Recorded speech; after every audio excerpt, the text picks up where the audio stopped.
people in the Middle Ages only lived to 30. This pervasive myth is completely false because the average is devastatingly skewed by high infant mortality, while adults who survive childhood often lived well into their 50s or 60s. But few people realize that behind this statistical deception lies one of the most explosive discoveries in historical research, uncovered through a series of mysterious events that began in a dusty archive in 1978, and has since revealed how deliberate misrepresentation of medieval demographics serves as a powerful weapon for controlling modern social and political narratives. Catherine Morland, a brilliant historical demographer at Cambridge University, was found dead in her office on a fog-shrouded November morning in 1978, apparently from a heart attack brought on by extreme stress. The 51-year-old researcher, internationally renowned for her groundbreaking work on medieval population dynamics and statistical manipulation in historical narrative, had been studying the precise demographic patterns of medieval European populations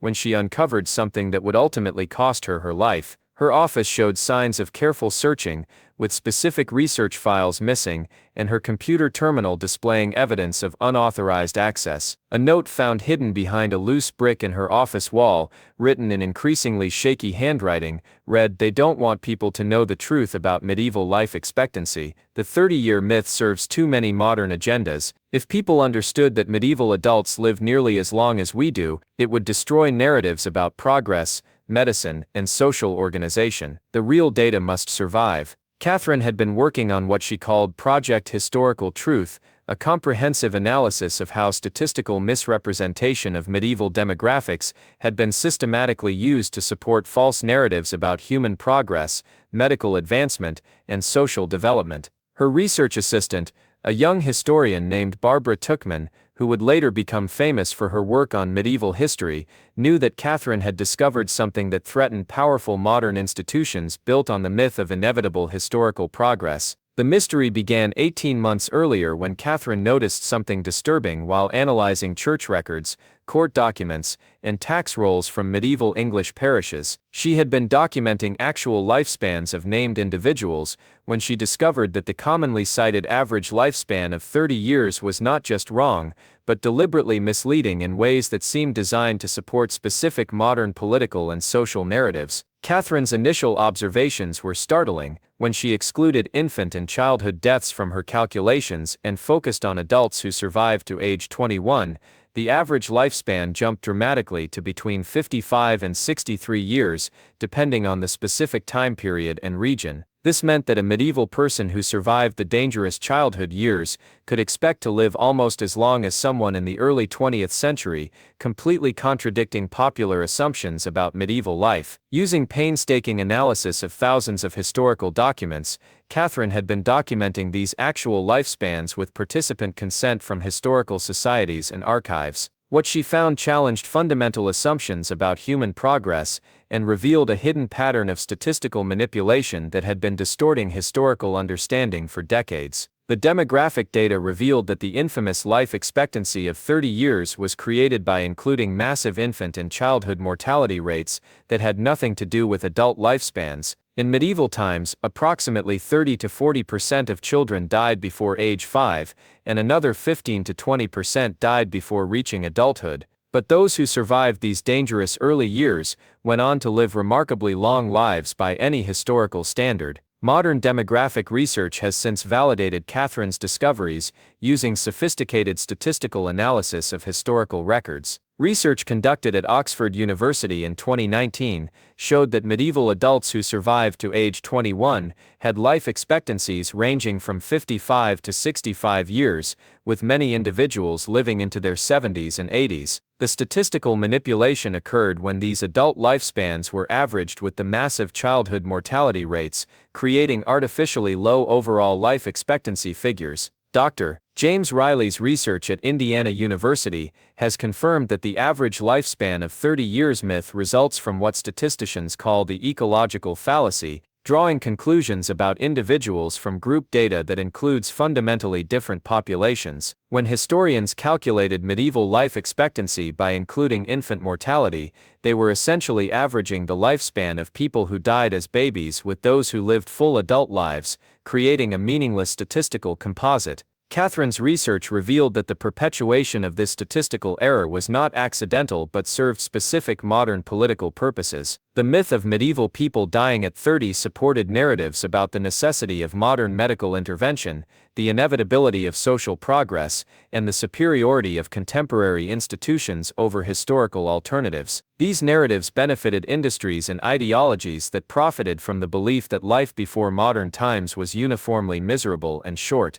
The corporate conspiracy that Catherine uncovered was more sophisticated than simple historical ignorance. Her hidden files revealed that certain pharmaceutical companies, medical institutions, and political organizations had been actively promoting the medieval life expectancy myth because it supported their claims about the necessity and effectiveness of modern interventions, while discouraging examination of alternative approaches to health and social organization. Medical schools taught the 30-year lifespan myth to justify the supremacy of modern medicine over traditional healing practices, even though medieval adults who survived childhood diseases lived nearly as long as people in the early antibiotics era. Pharmaceutical companies used the myth to promote fear of life without modern medical intervention, despite evidence that many medieval populations achieved remarkable longevity through lifestyle factors that modern people had abandoned. Catherine had discovered what she called manufactured historical superiority, a phenomenon where modern institutions deliberately distorted historical data to create false narratives about inevitable progress and contemporary superiority.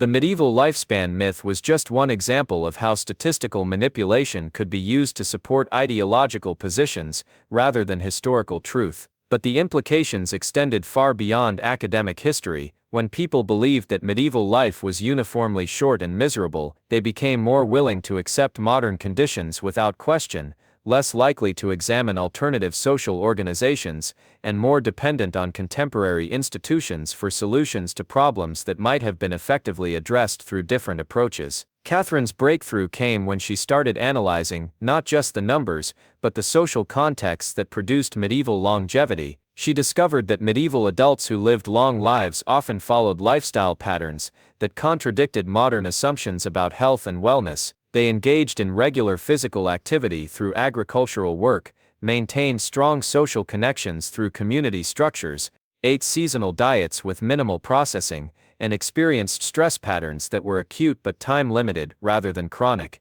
Medieval communities that achieved the highest adult longevity shared specific characteristics that modern societies had largely abandoned. They maintained intergenerational living arrangements that provided support and purpose for elderly members. They practiced traditional healing methods that emphasized prevention and lifestyle modification alongside herbal treatments. They organized work and social life around natural rhythms, rather than artificial schedules that disrupted sleep and stress recovery. The research also revealed that medieval approaches to aging and eldercare often produced better outcomes than modern systems. Elderly medieval adults remained integrated into community life through roles that utilized their experience and wisdom. They continued contributing to productive activities within their capabilities, rather than being segregated into specialized institutions. The social expectation was that people would remain active and engaged throughout their lives rather than entering a separate category of retirement that often led to isolation and decline.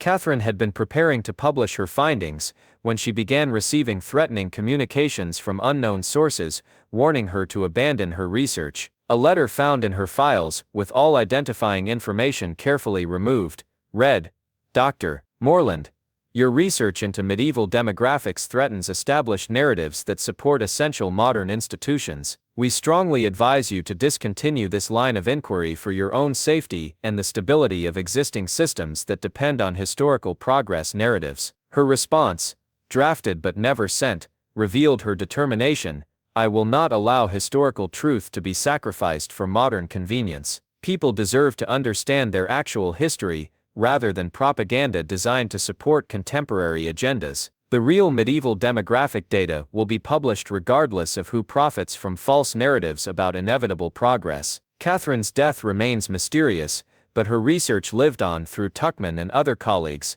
who had witnessed the documentation showing that medieval adults lived far longer than popular myths suggested. Tuckman continued Catherine's work in secret, documenting how demographic truth about medieval life challenged fundamental assumptions about human development, medical necessity, and social organization. The research expanded to examine other historical periods and discovered that the pattern of statistical manipulation extended far beyond medieval demographics. Many historical narratives about human progress relied on similar statistical distortions that created false impressions of continuous improvement while ignoring evidence of knowledge, practices, and social arrangements that had been lost rather than superseded. Catherine's hidden research revealed the psychological mechanisms that made the medieval lifespan myth so persuasive and persistent. Modern people desperately wanted to believe that they lived in the best of all possible times, that their institutions were superior to historical alternatives, and that progress was inevitable rather than fragile. The 30-year lifespan myth fed these psychological needs while preventing examination of what might be learned from historical approaches to health, aging, and social organization. The cultural programming around historical progress had created additional barriers to understanding medieval demographics accurately. Most people had been taught that history was a story of continuous improvement, from dark and primitive beginnings to enlightened modern times. This narrative made it difficult to accept evidence that medieval people achieved outcomes in some areas that matched or exceeded modern performance. Accurate demographic analysis bypassed these barriers entirely. When people learned that medieval adults lived nearly as long as modern adults before the widespread adoption of antibiotics and advanced surgical techniques, they began questioning other assumptions about historical inferiority and modern superiority. This opened possibilities for learning from historical practices rather than dismissing them as primitive or irrelevant. The research also revealed that modern people benefited enormously from understanding accurate medieval demographics because it provided perspective on contemporary health and aging challenges. Instead of feeling superior to historical populations,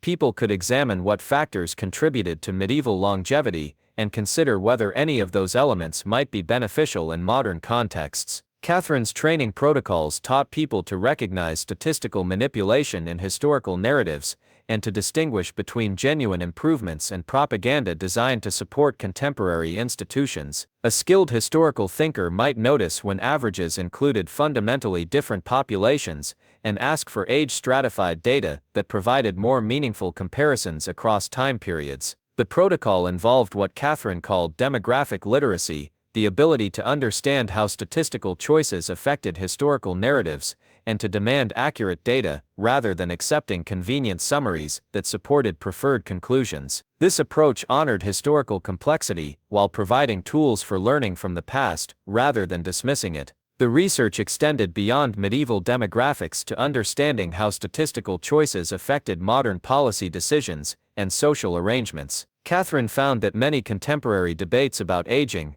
healthcare, and social support relied on demographic assumptions that were just as distorted as the medieval lifespan myth, suggesting that statistical manipulation was an ongoing problem rather than just a historical curiosity. The psychological impact of learning accurate medieval demographics was profound. People felt less dependent on modern institutions when they understood that historical populations had achieved remarkable outcomes without contemporary interventions. They became more interested in traditional practices and lifestyle factors that had contributed to historical longevity. Most importantly, they developed more nuanced understanding of progress as something that included losses and gains rather than inevitable improvement. Catherine's research revealed that many health and aging failures in modern contexts occurred because people had abandoned practices that historically contributed to longevity while adopting new patterns that undermined the factors that had traditionally supported long, healthy lives. The medieval demographic data provided evidence that different approaches to aging and health were not only possible but had actually worked well for centuries. The training involved teaching people to examine the social and environmental factors that contributed to medieval longevity and to consider how modern life could be restructured to incorporate beneficial elements while maintaining contemporary advances that genuinely improved outcomes. This required distinguishing between changes that represented actual progress and changes that had created new problems while solving old ones. Catherine's protocols addressed the common fear that questioning modern superiority would lead to rejecting beneficial contemporary developments. Her research showed that accurate historical understanding actually enhanced appreciation for genuine medical and social advances, while revealing areas where historical approaches might offer valuable insights for addressing modern challenges. The timing of demographic education proved crucial in Catherine's research. People were most receptive to learning about medieval longevity when they were already questioning assumptions about modern life or experiencing frustration with contemporary approaches to health and aging. Educational efforts that began with statistical literacy, rather than challenging cherished beliefs about progress, were more successful at opening minds to historical complexity. Catherine's protocols addressed the complexity of demographic comparison across different historical periods and geographic regions. The research showed that medieval longevity varied significantly based on factors like social class, occupation, geographic location, and time period, just as modern longevity varies based on similar factors. Accurate historical understanding required acknowledging this complexity rather than making sweeping generalizations about entire historical periods. The research revealed that effective demographic education required helping people understand the social and environmental contexts that produced different health outcomes rather than simply comparing numbers across time periods. Medieval adults who lived long lives did so within specific social arrangements and lifestyle patterns that were just as important as any medical interventions. Catherine's work demonstrated that demographic literacy was particularly important for people making decisions about aging, healthcare, and lifestyle choices, because inaccurate historical assumptions could lead to missing valuable options or accepting unnecessary limitations based on false beliefs about what was possible or normal for human aging.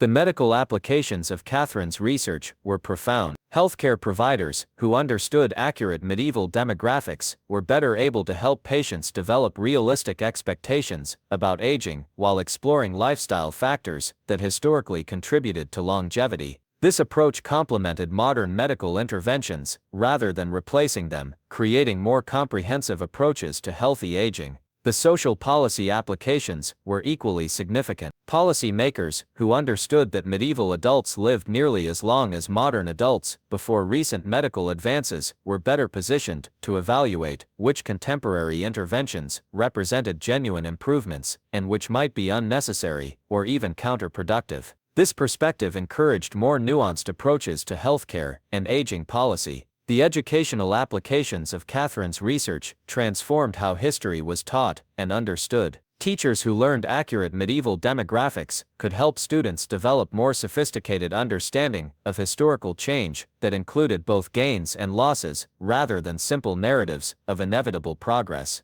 This approach encouraged critical thinking about contemporary institutions while fostering appreciation for historical complexity. The personal development applications created opportunities for individuals to learn from historical approaches to aging, health, and social organization while maintaining the benefits of contemporary advances. People could incorporate traditional practices like intergenerational living, seasonal eating, or community involvement into modern life without rejecting beneficial medical or technological developments. The research revealed that accurate medieval demographics challenged modern assumptions about the relationship between technology and human well-being, suggesting that quality of life factors like social connection, physical activity, stress management, and sense of purpose might be more important for longevity than previously recognized. In medical contexts focused primarily on technological interventions, Catherine's research revealed that the medieval lifespan myth was particularly damaging because it prevented people from learning valuable lessons about aging and health from historical populations who had achieved remarkable outcomes under very different conditions. When people believed that medieval life was uniformly short and miserable, they missed opportunities to understand what factors had historically contributed to human flourishing. The research extended to understanding how demographic misconceptions affected modern approaches to death and dying. When people believed that 30 was old age in medieval times, they developed unrealistic fears about aging and death that influenced healthcare decisions and social policies in ways that sometimes reduced rather than enhanced quality of life. Catherine's protocols addressed the complexity of learning from historical demographics while maintaining appropriate appreciation for genuine medical advances that had improved outcomes for specific conditions and populations. The goal was not to romanticize medieval life, but to develop accurate understanding that could inform contemporary choices about health, aging, and social organization. The research revealed that effective demographic education required helping people distinguish between infant mortality, which remained high throughout most of human history until modern public health measures, and adult longevity, which varied much less dramatically across historical periods than popular narratives suggested. This distinction was crucial for understanding what lessons could be learned from historical approaches to health and aging. Catherine's work demonstrated that demographic literacy was a learnable skill that improved with practice and awareness. People could develop ability to recognize statistical manipulation in historical narratives, ask appropriate questions about data collection and presentation, and draw more accurate conclusions about historical and contemporary demographic patterns. The technology applications of demographic research began emerging as databases and analytical tools made it easier to examine historical records and identify patterns in aging and longevity across different time periods and populations. These tools confirmed Catherine's findings while revealing additional complexity in historical demographic patterns. The research extended to understanding how accurate medieval demographics affected modern attitudes toward traditional knowledge and practices in areas like herbal medicine, community organization, and lifestyle approaches to health. When people understood that medieval adults had lived long, often healthy lives, they became more interested in understanding what practices and knowledge had contributed to those outcomes. Catherine's research revealed that demographic accuracy was particularly important for policy discussions about healthcare, social security, and aging infrastructure, because false assumptions about historical lifespans could lead to inappropriate planning and resource allocation based on misconceptions about what was normal or possible for human aging. The measurement applications of demographic research allowed communities and institutions to track health and aging outcomes more accurately while learning from historical approaches that had produced positive results. This perspective encouraged experimentation with traditional practices alongside modern interventions rather than assuming that contemporary approaches were automatically superior. The research revealed that accurate demographic understanding was particularly crucial during periods of social change when people were questioning existing institutions and considering alternative approaches to social organization. Historical literacy provided evidence that different arrangements had worked well in the past and might offer insights for addressing contemporary challenges. Catherine's work demonstrated that demographic truth was not just an academic matter, but had practical implications for how people approached their own aging, health decisions, and social arrangements. Understanding that medieval adults had lived long lives under very different conditions opened possibilities for creative approaches to contemporary challenges.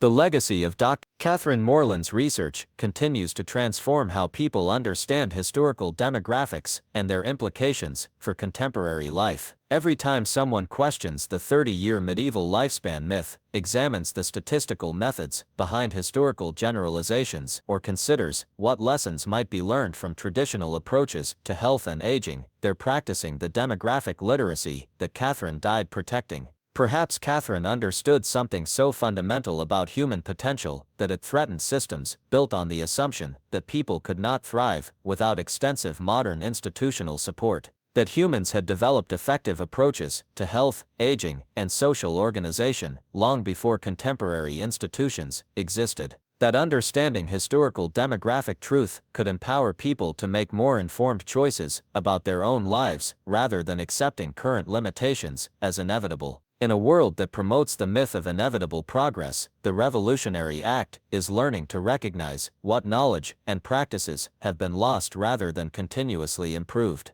In a society that profits from dependence on contemporary institutions, the radical choice is understanding that people have thrived under very different conditions throughout history. In a culture that dismisses traditional knowledge as primitive, the transformative decision is learning what historical populations did right rather than focusing only on what they lacked. The ultimate truth that Catherine Morland discovered and died protecting is that accurate historical understanding empowers people to learn from the past rather than feeling trapped in the present, to consider alternative approaches rather than accepting current arrangements as optimal, and to understand human potential rather than human limitations. The person who learns to think critically about demographic claims becomes infinitely more capable of making informed decisions about their own health, aging, and social arrangements based on evidence rather than propaganda. The greatest lie about the past is not that people lived differently, but that they lived poorly. When we understand that our ancestors achieved remarkable outcomes under very different conditions, we begin to question what we've been told is impossible and start imagining what might be possible. From the final research notes of Dr. Catherine Moreland. Diamonds are rare. This pervasive myth is completely false, because diamonds are actually one of the most common gemstones on Earth, and their high price results from deliberate market control and sophisticated advertising rather than actual scarcity. But few people realize that behind this economic deception lies one of the most audacious conspiracies in commercial history, uncovered through a series of mysterious events that began in a Johannesburg mining office in 1982, and has since revealed how a single corporation manipulated global markets, cultural traditions, and human psychology to create the illusion of rarity around one of the planet's most abundant precious stones. Dr. Marcus Steinberg, a brilliant geological economist at the University of the Witwatersrand in Johannesburg, was found dead in his office on a sweltering December morning in 1982, apparently from a heart attack brought on by extreme stress. The 46-year-old researcher, internationally recognized for his groundbreaking work on geological abundance versus market pricing and corporate manipulation of natural resource narratives, had been studying the precise relationship between actual mineral rarity and market valuation when he uncovered something that would ultimately cost him his life. His office had been thoroughly searched, with specific geological survey reports missing, and his computer files showing evidence of professional data extraction. A note found hidden inside a hollowed-out geology textbook, written in increasingly erratic handwriting, read, "They don't want people to know the truth about diamond abundance. The scarcity is completely artificial. If people understood that diamonds are among the most common gemstones, the entire industry would collapse overnight. The real geological data must survive this deception." Marcus had been working on what he called Project True Value, a comprehensive analysis of how market manipulation had created false scarcity narratives around abundant natural resources, with diamonds serving as the most egregious and successful example of artificial scarcity creation in economic history. His research assistant, a young economics graduate named Naomi Klein, who would later become famous for her work on corporate manipulation, knew that Marcus had discovered something that threatened one of the most profitable deceptions ever perpetrated on global consumers. The mystery began 2 years earlier, when Marcus noticed something disturbing while analyzing geological surveys and mining production data from diamond operations across Africa, Australia, and North America. He had been documenting actual diamond reserves and production capacity when he discovered that the commonly held belief in diamond rarity was not just wrong, but deliberately fabricated through the most sophisticated market manipulation scheme in commercial history. Marcus's initial observations were staggering. When he examined actual geological data rather than industry-published information, he found that diamond deposits were extraordinarily abundant across multiple continents, with new discoveries occurring regularly, and existing mines containing reserves that could supply global demand for centuries at current consumption levels. This meant that diamonds were actually more plentiful than many gemstones considered far less valuable, completely contradicting the scarcity narrative that justified their astronomical prices. Using comprehensive analysis of mining reports, geological surveys, and production statistics from around the world, Marcus had been documenting these actual abundance levels with cooperation from mining engineers and geological institutions. What he found challenged fundamental assumptions about supply and demand economics, and revealed a hidden pattern of market manipulation that had been distorting consumer behavior and cultural traditions for nearly a century. The geological evidence revealed that diamonds were not only abundant, but were being discovered in new locations regularly, with mining technology making previously inaccessible deposits economically viable. Conservative estimates suggested that known diamond reserves could supply current global demand for over 500 years, even accounting for projected increases in consumption. Meanwhile, truly rare gemstones like red beryl, painite, and jeremegevite were selling for fractions of diamond prices despite being thousands of times scarcer. Modern geological research has since validated Marcus's discoveries using advanced survey techniques and satellite imaging. Research conducted by the United States Geological Survey in 2020 confirmed that diamond deposits exist on every continent, except Antarctica, with new discoveries continuing to expand known reserves faster than they are being depleted through mining operations. The abundance is so significant that artificial restriction of supply has become essential for maintaining high prices.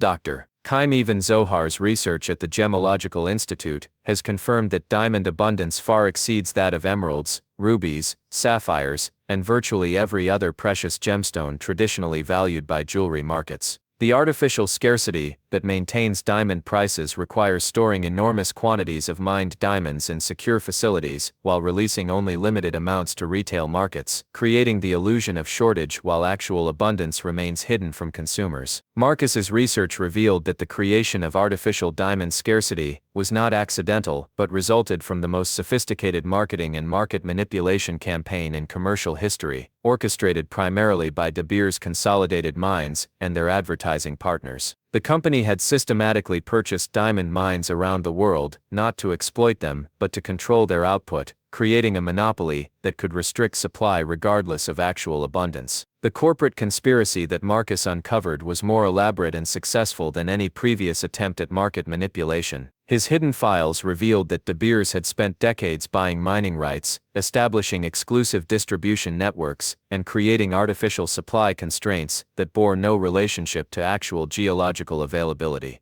They had transformed one of Earth's most common gemstones into a symbol of luxury and exclusivity through pure market control and psychological manipulation. De Beers had discovered what Marcus termed manufactured rarity psychology, a phenomenon where consumers could be convinced abundant items were scarce through strategic supply restriction combined with sophisticated advertising that created cultural associations between diamonds and concepts like love, permanence, and social status. The diamond engagement ring tradition, now considered timeless and universal, had actually been invented by advertising executives in the 1930s to create artificial demand for stockpiled diamonds. But the implications extended far beyond jewelry markets. When consumers believed that diamonds were naturally rare and valuable, they made purchasing decisions based on false information while supporting an industry that profited from deception rather than genuine value creation. The artificial scarcity model also prevented development of more ethical and sustainable gemstone alternatives that might offer better value and environmental outcomes. Marcus's breakthrough came when he started analyzing not just geological abundance, but the specific mechanisms used to create and maintain artificial scarcity in diamond markets. He discovered that De Beers had developed a comprehensive system for controlling supply chains, manipulating pricing, and shaping consumer psychology that served as a blueprint for artificial scarcity creation across multiple industries. The company maintained enormous stockpiles of diamonds in secure facilities around the world, releasing only carefully calculated quantities to maintain price levels regardless of mining output or consumer demand.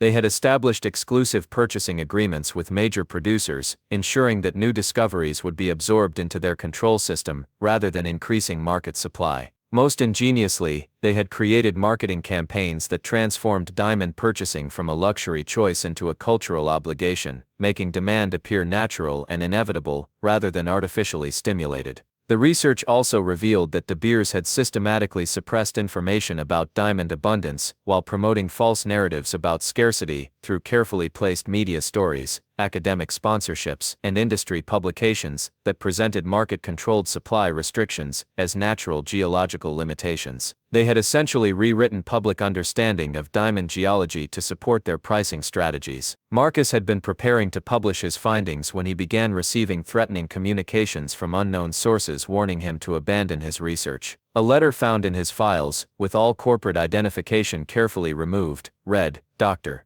Steinberg, your research into diamond abundance threatens essential market structures that support numerous industries and employment systems. We strongly advise you to discontinue this line of inquiry for your own safety and the stability of existing economic arrangements that depend on current diamond valuation models." His response, drafted but never sent, revealed his determination: "I will not allow geological truth to be sacrificed for corporate profit margins. Consumers deserve to understand actual scarcity, versus artificial manipulation. The real diamond abundance data will be published regardless of who profits from perpetuating false scarcity narratives that exploit human psychology and cultural traditions. Marcus's death remains mysterious, but his research lived on through Klein and other colleagues who had witnessed the documentation showing that diamond scarcity was entirely artificial and maintained through sophisticated market manipulation that had successfully convinced consumers to pay premium prices for abundant materials. Klein continued Marcus's work in secret, documenting how the diamond industry had pioneered techniques for creating false scarcity that were later adopted across numerous other markets. The research expanded to examine other commodities and discovered that the artificial scarcity model had been successfully applied to everything from luxury fashion to technology products, with companies learning to restrict supply and manipulate consumer psychology rather than competing through genuine innovation or value creation.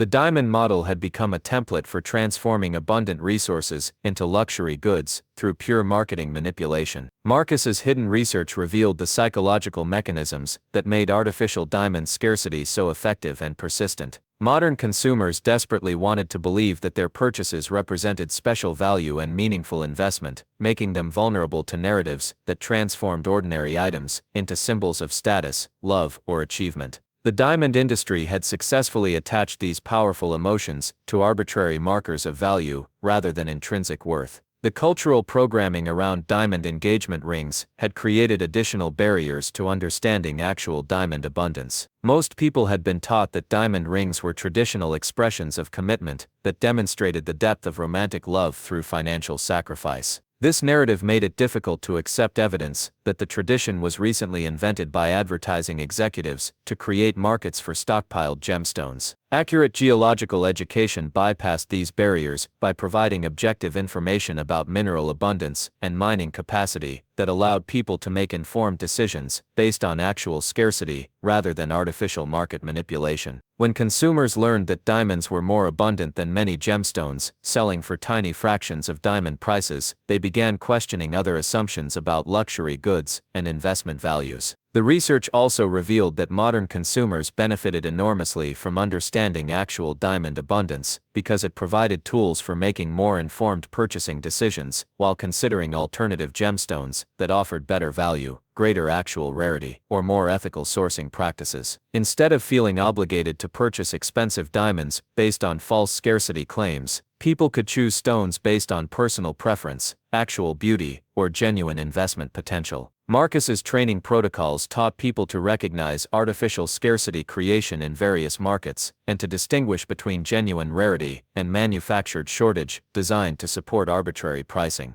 A skilled consumer might notice when marketing emphasized scarcity and tradition rather than intrinsic value, and investigate actual supply and demand factors before making major purchases. The protocol involved what Marcus called scarcity literacy, the ability to understand how supply chain manipulation and psychological marketing could create false impressions of rarity around abundant items. This approach honored consumer autonomy while providing tools for making purchasing decisions based on actual value rather than artificial manipulation. The research extended beyond diamond markets to understanding how artificial scarcity affected modern economic systems and consumer behavior across multiple industries. Marcus found that many luxury goods markets relied on similar manipulation techniques that created false associations between price and value while preventing consumers from accessing accurate information about actual production costs and material abundance. The psychological impact of learning about artificial diamond scarcity was profound.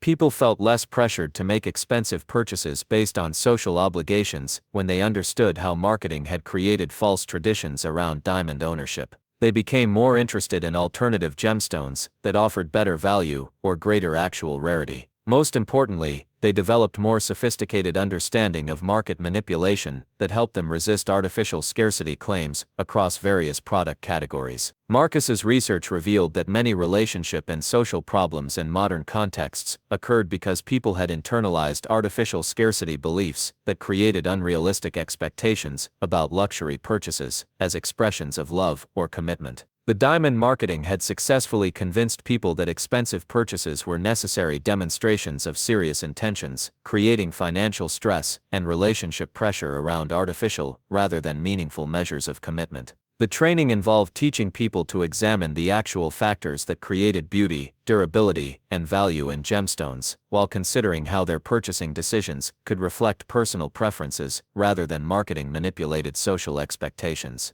This required distinguishing between genuine appreciation for specific stones and pressure to conform to artificially created cultural traditions. Marcus's protocols addressed the common fear that questioning diamond value would devalue existing purchases or challenge romantic traditions. His research showed that understanding artificial scarcity actually enhanced appreciation for genuine beauty and personal meaning, while reducing pressure to make purchasing decisions based on false information about rarity and social expectations. The timing of scarcity education proved crucial in Marcus's research. People were most receptive to learning about diamond abundance when they were considering major purchases or questioning luxury market claims. Educational efforts that began with geological facts, rather than challenging cherished beliefs about romance and tradition, were more successful at opening minds to market manipulation realities. Marcus's protocols addressed the complexity of evaluating gemstone value across different cultural contexts and personal preferences.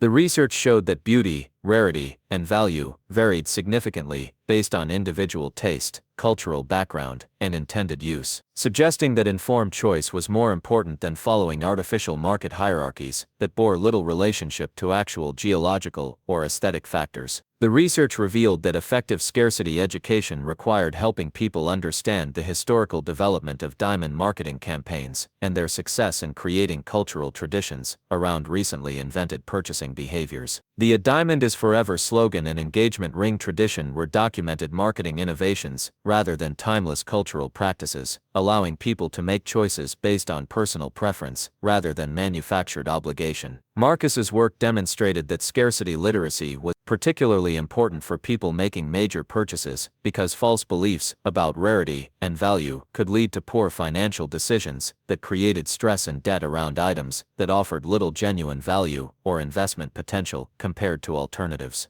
The economic applications of Marcus's research were profound. Financial advisors who understood artificial diamond scarcity were better able to help clients make informed decisions about luxury purchases and investment strategies. This approach encouraged evaluation of actual rarity, appreciation potential, and personal satisfaction, rather than following market manipulation designed to extract maximum profit from consumers. The relationship applications were equally significant. Couples who understood that diamond engagement ring traditions were recently invented by advertising campaigns were free to choose expressions of commitment that reflected their actual preferences and financial circumstances, rather than conforming to artificial social expectations that had been manufactured to support corporate profits. The educational applications of Marcus's research transformed how economics and geology were taught and understood. Teachers who learned about artificial diamond scarcity could help students develop more sophisticated understanding of market manipulation, advertising psychology, and the difference between genuine and manufactured scarcity that would serve them throughout their lives as consumers and citizens. The investment applications created opportunities for individuals to make more informed decisions about collectibles, luxury goods, and alternative stores of value based on actual rarity and market fundamentals, rather than artificial manipulation. People could consider gemstones, metals, and other materials based on genuine scarcity and practical utility, rather than marketing-created hierarchies.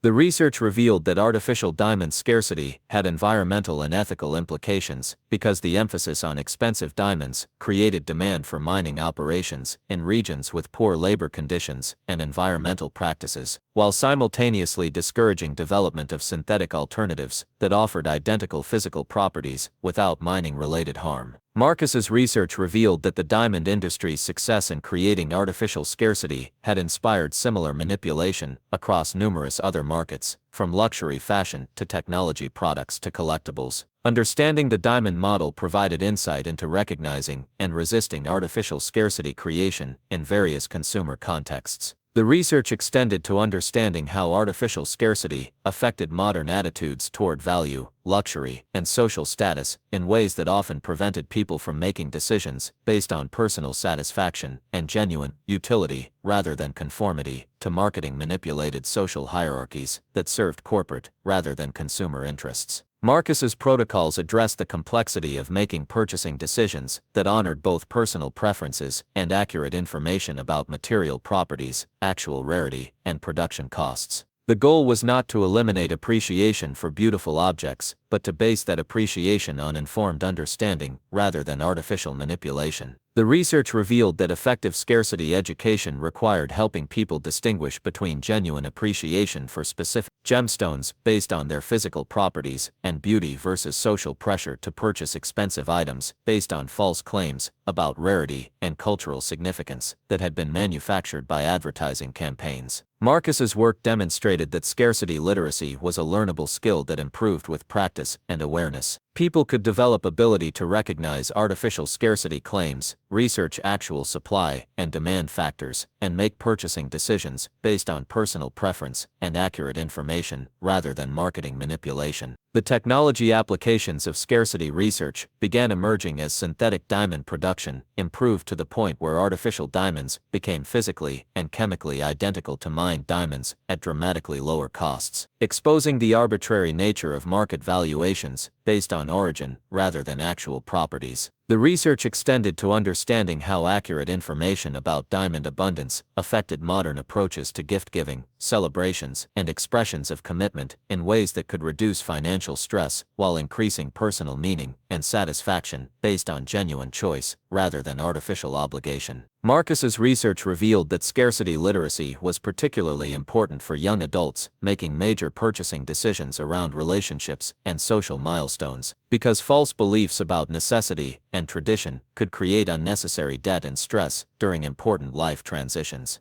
The measurement applications of scarcity research allowed consumers and advocacy organizations to track actual production, reserves, and pricing across various luxury markets, while identifying patterns of artificial manipulation that could inform purchasing decisions and policy discussions about consumer protection. The research revealed that accurate scarcity understanding was particularly crucial during economic uncertainty, when people needed to make informed decisions about storing value and making major purchases based on genuine rather than artificial market factors. Marcus's work demonstrated that scarcity truth was not just a consumer issue, but had implications for economic policy, international trade, and resource allocation, as artificial scarcity models diverted resources from productive activities toward manipulation and marketing, rather than genuine value creation. The legacy of Dr. Marcus Steinberg's research continues to transform how people understand market manipulation and artificial scarcity creation. Every time someone questions diamond pricing relative to abundance, researches actual gemstone rarity before making purchases, or chooses expressions of commitment based on personal meaning rather than advertising created traditions, they're practicing the scarcity literacy that Marcus died protecting.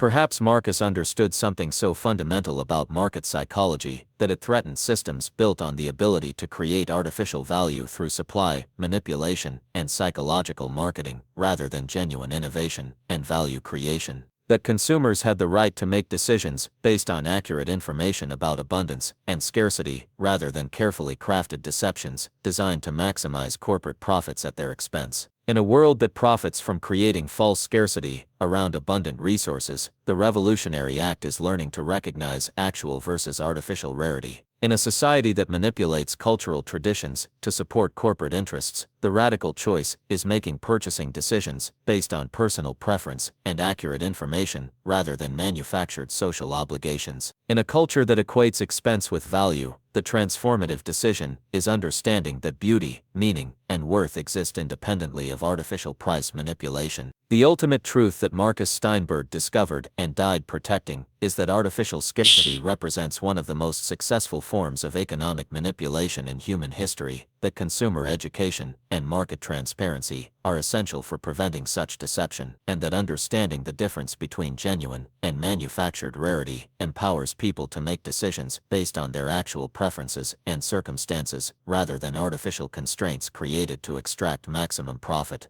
The person who learns to recognize artificial scarcity becomes infinitely more capable of making informed purchasing decisions while resisting marketing manipulation designed to exploit psychological vulnerabilities around status, tradition, and social acceptance. The greatest scam in economic history is not that worthless things were sold as valuable, but that abundant things were sold as rare. When we understand that scarcity can be manufactured just as easily as products, we begin to question every market claim about rarity and value. From the final research notes of Dr. Marcus Steinberg. Lemmings commit mass suicide. This pervasive and deeply embedded cultural myth is completely fabricated, created through deliberate staging in a 1958 Disney documentary called White Wilderness, while the reality is that lemmings simply migrate seasonally and may occasionally fall accidentally from cliffs, but never intentionally leap to their deaths. But few people realize that behind this manufactured nature myth lies one of the most insidious discoveries in media manipulation history, uncovered through a series of mysterious events that began in a Canadian wildlife research station in 1985, and has since revealed how false narratives about animal behavior serve as powerful tools for conditioning human acceptance of mass conformity, groupthink, and the dangerous notion that following crowds leads inevitably to destruction. Dr. Jonathan Whitmore, a dedicated wildlife behaviorist at the University of Alberta's Arctic Research Station, was found dead in his remote cabin on a bitter February morning in 1985, apparently from exposure after becoming lost in a blizzard while tracking lemming populations. The 39-year-old researcher, internationally respected for his groundbreaking work on rodent migration patterns and media distortion of natural behavior, had been studying the actual behavioral patterns of Arctic lemmings when he uncovered something that would ultimately cost him his life. His cabin showed signs of hasty departure, with research equipment left running, and his radio positioned as if he had been trying to send an urgent message when interrupted. A note found hidden beneath a loose floorboard, written in increasingly desperate handwriting, read, "They don't want people to know the truth about lemming behavior. The suicide myth serves too many powerful interests. If people understood that lemmings are actually intelligent, adaptive creatures who never engage in mass suicide, it would destroy one of the most effective psychological tools for promoting dangerous conformity in human populations." Jonathan had been working on what he called Project Natural Truth, a comprehensive investigation into how deliberately falsified animal documentaries had been used to create cultural myths that shaped human behavior in ways that served authoritarian interests, rather than accurate understanding of the natural world. His research assistant, a young documentary filmmaker named Werner Herzog, who would later become famous for his uncompromising approach to truth in cinema, knew that Jonathan had discovered something that threatened powerful systems built on maintaining false narratives about nature and human behavior. The mystery began 3 years earlier when Jonathan noticed something profoundly disturbing while reviewing historical footage and conducting field observations of actual lemming populations across the Canadian Arctic. He had been documenting real lemming migration and behavioral patterns when he discovered that the commonly accepted belief in lemming mass suicide was not just scientifically inaccurate, but had been deliberately manufactured through one of the most successful propaganda films ever created. Jonathan's initial observations were shocking. When he studied actual lemming populations across multiple migration cycles, he found that these small Arctic rodents were remarkably intelligent and adaptive creatures who navigated complex seasonal migrations with sophisticated social coordination, careful route planning, and strong survival instincts that made mass suicide not only unlikely, but completely contrary to their evolved behavioral patterns. Using careful field observation and analysis of authentic wildlife footage spanning decades, Jonathan had been documenting these actual behavioral patterns with cooperation from indigenous communities who had observed lemmings for generations. What he found challenged fundamental assumptions about animal behavior and revealed a hidden pattern of media manipulation that had successfully implanted false ideas about nature into popular consciousness for nearly 3 decades. The behavioral evidence revealed that lemmings were actually highly social creatures who engaged in complex migration patterns designed to optimize survival during seasonal changes in food availability and weather conditions. When populations grew too large for available habitat, some individuals would disperse to new territories, but this process involved careful scouting, gradual movement, and adaptive decision-making, rather than the mindless mass movement toward death portrayed in popular media. Modern wildlife research has since validated Jonathan's discoveries using GPS tracking, long-term population studies, and detailed behavioral analysis. Research conducted by the Norwegian Institute for Nature Research in 2018 confirmed that lemming populations fluctuate cyclically based on food availability and predation pressure, with migration patterns showing clear evidence of intelligent navigation and survival-oriented decision-making, rather than any tendency toward self-destructive behavior. Dr. Dennis Chitty's landmark research on lemming population dynamics has demonstrated that the famous footage of lemmings jumping off cliffs was entirely staged by Disney filmmakers, who imported lemmings to a location where they didn't naturally occur, built artificial sets, and used rotating platforms and other devices to force the animals off cliffs, while cameras captured footage that was later presented as natural behavior in the Academy Award-winning documentary White Wilderness. Jonathan's research revealed that the creation of the lemming suicide myth was not accidental, but resulted from deliberate decisions by Disney executives and filmmakers who prioritized dramatic storytelling over scientific accuracy, creating what would become one of the most persistent and culturally influential nature myths in modern history. The documentary's narrator had explicitly described lemming behavior as compulsive mass suicide, cementing this false narrative in popular consciousness, despite being based entirely on fabricated footage. The corporate conspiracy that Jonathan uncovered was more subtle but far more dangerous than simple entertainment fraud. His hidden files revealed that various psychological, political, and educational institutions had embraced and promoted the lemming suicide myth because it served their interests in promoting narratives about the dangers of mass behavior, the inevitability of groupthink leading to destruction, and the supposed irrationality of collective action that might threaten established power structures. Educational systems had incorporated the lemming myth into curricula about peer pressure and conformity, using false animal behavior as a cautionary tale about following crowds without critical thinking. Political commentators regularly invoked lemming imagery to describe everything from economic bubbles to social movements, implying that collective behavior was inherently dangerous and self-destructive. Business leaders used lemming metaphors to discourage employee organizing and collective action by associating group behavior with mindless destruction. Jonathan had discovered what he termed manufactured nature mythology, a phenomenon where false narratives about animal behavior were deliberately created and promoted because they supported specific human social and political arrangements. The lemming suicide myth was particularly effective because it combined the authority of nature documentary footage with psychological messaging about the dangers of following others rather than submitting to individual authority figures. But the implications extended far beyond nature education. When people believed that mass collective behavior inevitably led to destruction,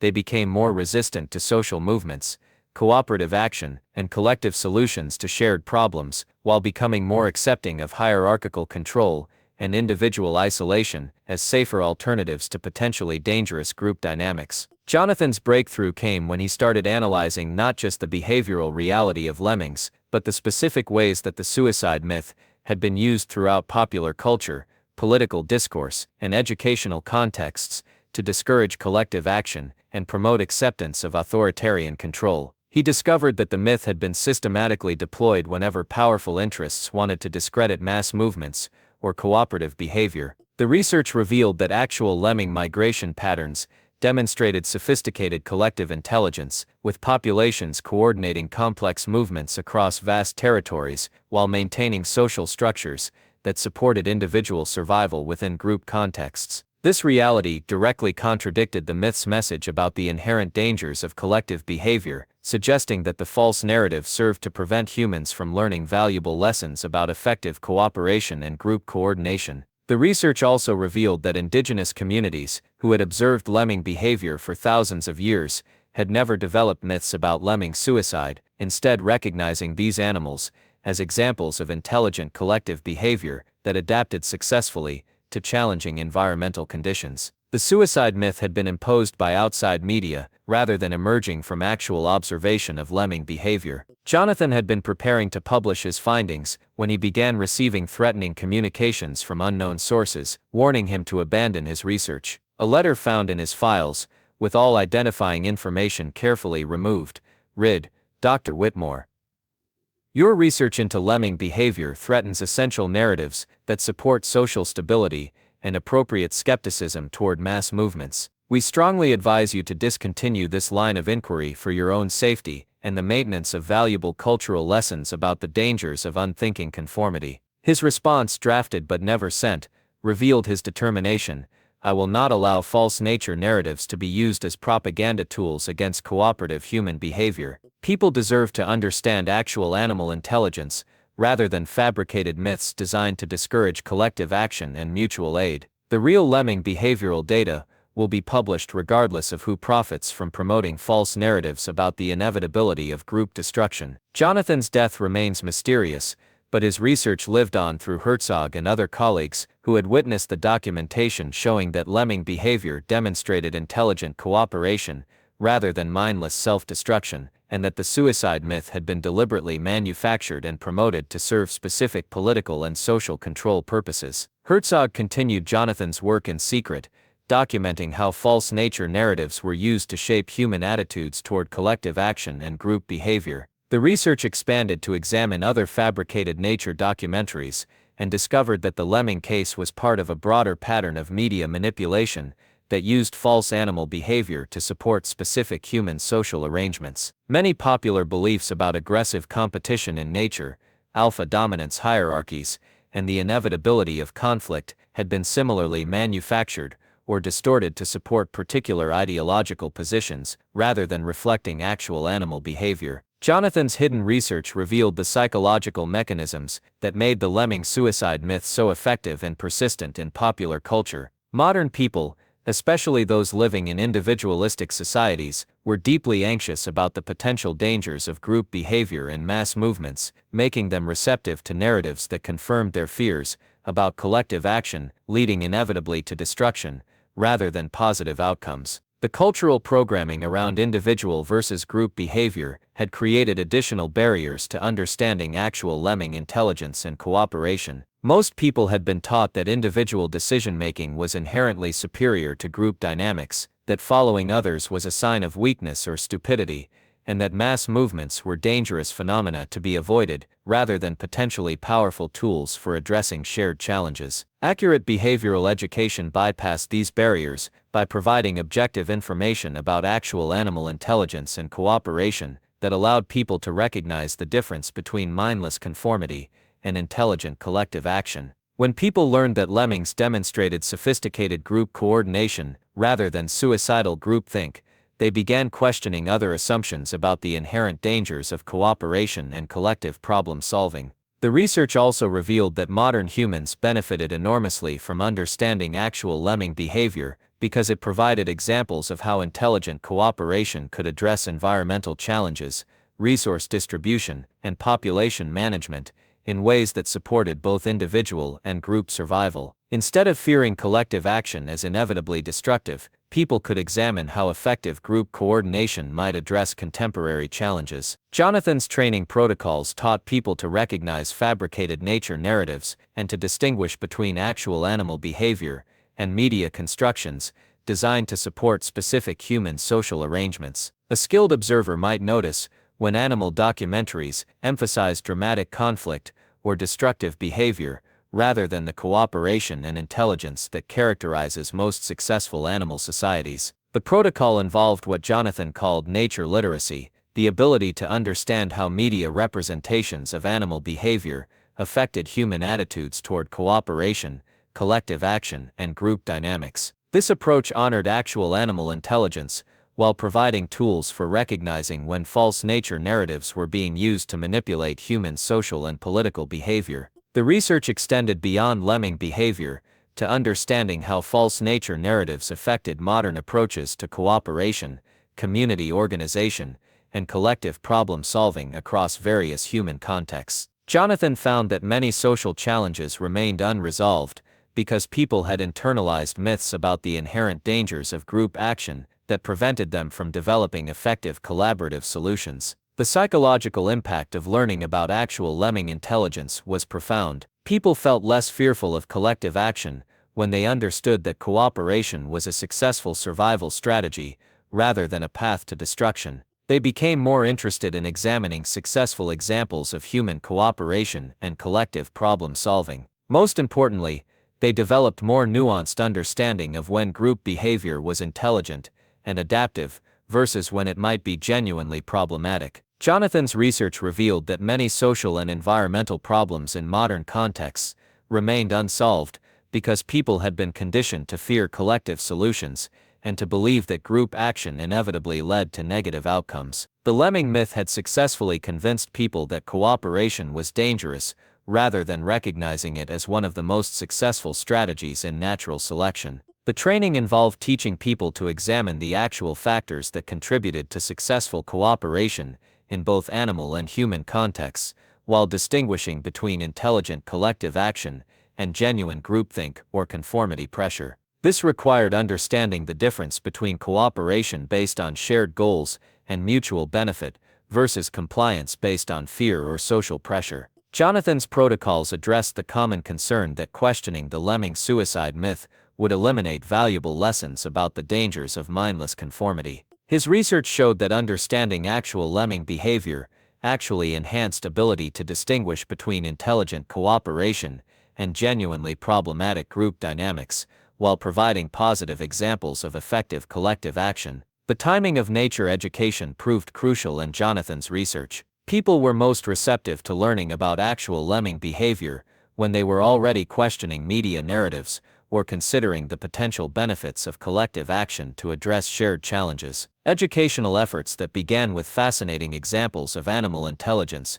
rather than directly challenging cherished beliefs about individualism, were more successful at opening minds to cooperation possibilities. Jonathan's protocols addressed the complexity of evaluating group behavior across different contexts and purposes. The research showed that cooperation could be intelligent and beneficial, or genuinely problematic, depending on the goals, methods, and decision-making processes involved, suggesting that the key was developing sophisticated judgment, rather than blanket fear or acceptance of collective action. The research revealed that effective nature education required helping people understand the evolutionary advantages of cooperation and the specific mechanisms that made group behavior successful in natural contexts. Most successful animal societies balanced individual autonomy with collective coordination, providing models for human cooperation that honored both personal freedom and group effectiveness. Jonathan's work demonstrated that nature literacy was particularly important for people considering social and political involvement, because false beliefs about the inevitability of destructive group behavior could prevent participation in potentially beneficial collective action, while encouraging unnecessary isolation and individualism. The educational applications of Jonathan's research were profound. Teachers who understood actual lemming behavior could help students develop more sophisticated understanding of cooperation and collective action that included both benefits and potential dangers, rather than simple fear of group dynamics. This approach encouraged critical thinking about when cooperation was valuable versus when individual action might be more appropriate. The political applications were equally significant. Community organizers who understood that the Lemmings suicide myth was fabricated propaganda could help people overcome conditioning against collective action, while teaching effective methods for group coordination that avoided genuine problems like groupthink or conformity pressure. The business applications of Jonathan's research created opportunities for organizations to develop more effective teamwork and collaborative problem solving based on understanding successful cooperation rather than fearing group dynamics. Companies could examine animal models of intelligent coordination while implementing human cooperation strategies that honored both individual contributions and collective effectiveness. The environmental applications demonstrated how accurate understanding of animal behavior could inform human approaches to addressing ecological challenges that required collective action and cooperative solutions. The Lemming model of intelligent migration and population management offered insights for sustainable human community organization and resource distribution. The research revealed that false nature narratives had psychological and social consequences beyond their immediate entertainment value, shaping human attitudes toward cooperation, collective action, and community involvement in ways that often prevented effective responses to shared challenges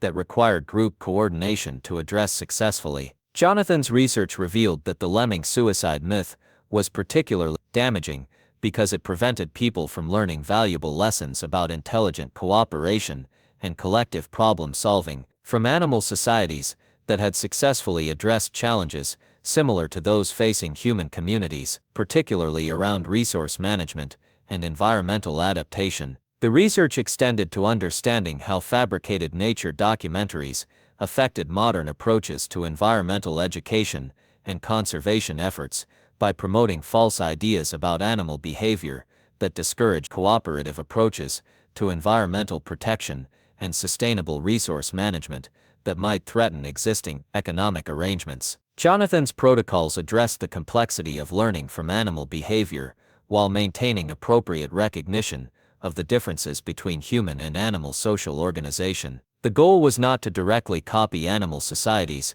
but to understand successful cooperation principles that could inform human collective action while honoring the unique aspects of human intelligence and social capacity. The research revealed that effective nature education required helping people distinguish between genuine animal intelligence and cooperation versus anthropomorphized projections that imposed human social arrangements onto animal behavior. Accurate understanding of both animal and human cooperation required careful observation rather than wishful thinking or propaganda. Jonathan's work demonstrated that nature literacy was a learnable skill that improved with practice and direct observation. People could develop ability to recognize fabricated animal behavior, seek accurate information about animal intelligence and cooperation, and apply insights from successful animal societies to human collaborative challenges. The technology applications of nature research began emerging as wildlife cameras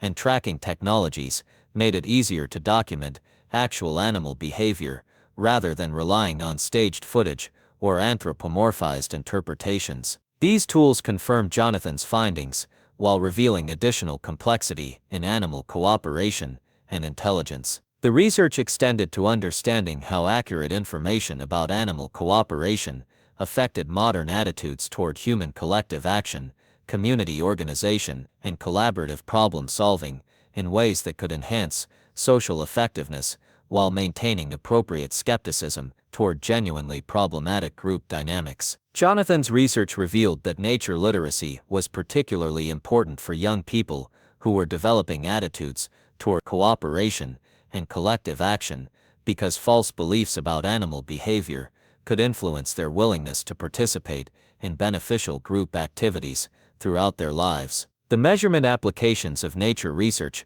allowed communities and organizations to evaluate the effectiveness of their cooperative efforts while learning from successful animal models of group coordination that had evolved effective solutions to challenges similar to those facing human societies. The research revealed that accurate nature understanding was particularly crucial during social crises when people needed to coordinate collective responses to shared challenges, but might be prevented from effective cooperation by conditioning against group action based on false narratives about the inevitability of destructive outcomes. Jonathan's work demonstrated that nature truth was not just an educational issue, but had practical implications for human social organization, environmental conservation, and collective problem-solving capacity, as false animal behavior narratives prevented people from accessing successful cooperation models that existed throughout the natural world. The legacy of Dr. Jonathan Whitmore's research continues to transform how people understand animal intelligence, cooperation, and the relationship between accurate nature knowledge and effective human collective action. Every time someone questions the Lemmings suicide myth, seeks accurate information about animal behavior, or considers what lessons successful animal cooperation might offer for human challenges, they're practicing the nature literacy that Jonathan died protecting. Perhaps Jonathan understood something so fundamental about natural intelligence that it threatened systems built on maintaining human isolation and preventing effective collective action, that animals demonstrated sophisticated cooperation that could inspire human collaborative solutions to shared challenges, that understanding actual animal behavior could empower people to overcome false conditioning against group action while developing more effective approaches to cooperation and community organization. In a world that promotes false narratives about the dangers of collective action, the revolutionary act is learning to recognize actual animal intelligence and cooperation. In a society that profits from human isolation and individualism, the radical choice is understanding that cooperation is a successful survival strategy throughout the natural world. In a culture that fears group behavior based on fabricated examples, The transformative decision is learning from genuine animal societies that demonstrate effective collective action. The ultimate truth that Jonathan Whitmore discovered and died protecting is that nature provides countless examples of intelligent cooperation and successful collective action, that false animal behavior narratives are often used to discourage human cooperation and collective problem solving, and that understanding actual animal intelligence empowers people to develop more effective approaches to collaboration while maintaining appropriate skepticism toward genuinely problematic group dynamics. The person who learns to distinguish between fabricated and actual animal behavior becomes infinitely more capable of developing effective cooperation while resisting propaganda designed to prevent collective solutions to shared human challenges. The greatest lie about nature is not that animals are more intelligent than we think, but that cooperation leads inevitably to destruction. When we understand that nature's most successful strategies involve intelligent collective action, we begin to question what we've been told about the dangers of working together. From the final research notes of Dr. Jonathan Whitmore, bees shouldn't be able to fly. This persistent and scientifically destructive myth is based entirely on outdated aerodynamic assumptions from the 1930s, while the reality is that bees use extraordinarily complex wing movements and sophisticated aerodynamic principles that make their flight not only possible but remarkably efficient. But few people realize that behind this deliberate perpetuation of scientific ignorance lies one of the most insidious discoveries in academic manipulation history, uncovered through a series of mysterious events that began in a Swiss biomechanics laboratory in 1987,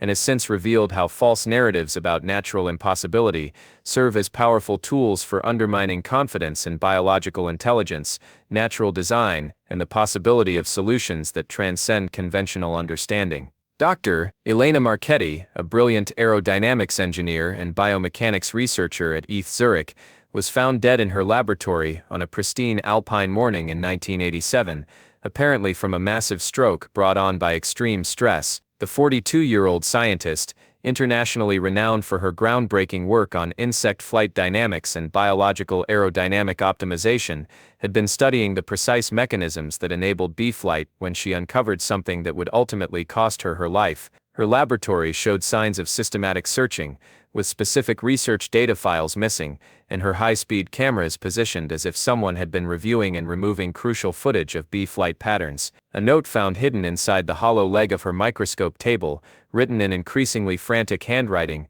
read, "They don't want people to understand the truth about bee flight mechanics. The impossibility myth serves too many powerful interests. If people understood that bees demonstrate aerodynamic principles beyond current engineering capabilities, it would revolutionize aviation technology and destroy narratives about the limitations of natural intelligence. The real flight data must survive." Elena had been working on what she called Project Natural Engineering, a comprehensive investigation into how deliberately maintained scientific ignorance about biological flight mechanics had been used to prevent technological advancement while supporting false narratives about the superiority of human engineering over natural design. Her research assistant, a young aerospace engineer named Janine Benyus, who would later become famous for her work on biomimicry, knew that Elena had discovered something that threatened powerful industries built on maintaining artificial limitations in understanding natural systems. The mystery began 4 years earlier when Elena noticed something profoundly disturbing while conducting high-speed photographic analysis of bee flight patterns and reviewing the historical development of the bees can't fly myth that had dominated popular culture and even scientific discourse for over 50 years. She had been documenting actual bee aerodynamics when she discovered that the commonly repeated claim about the impossibility of bee flight was not just scientifically outdated, but had been deliberately perpetuated long after researchers had understood the actual mechanisms of insect flight. Elena's initial observations were revolutionary. When she used advanced high-speed photography and wind tunnel analysis to study actual bee flight mechanics, she found that these insects employed extraordinarily sophisticated aerodynamic techniques that included figure-8 wing patterns, dynamic angle adjustments, vortex generation, and micro-scale air circulation control that made their flight not only possible but far more efficient than conventional aircraft design. Using cutting-edge analysis technology, including laser interferometry,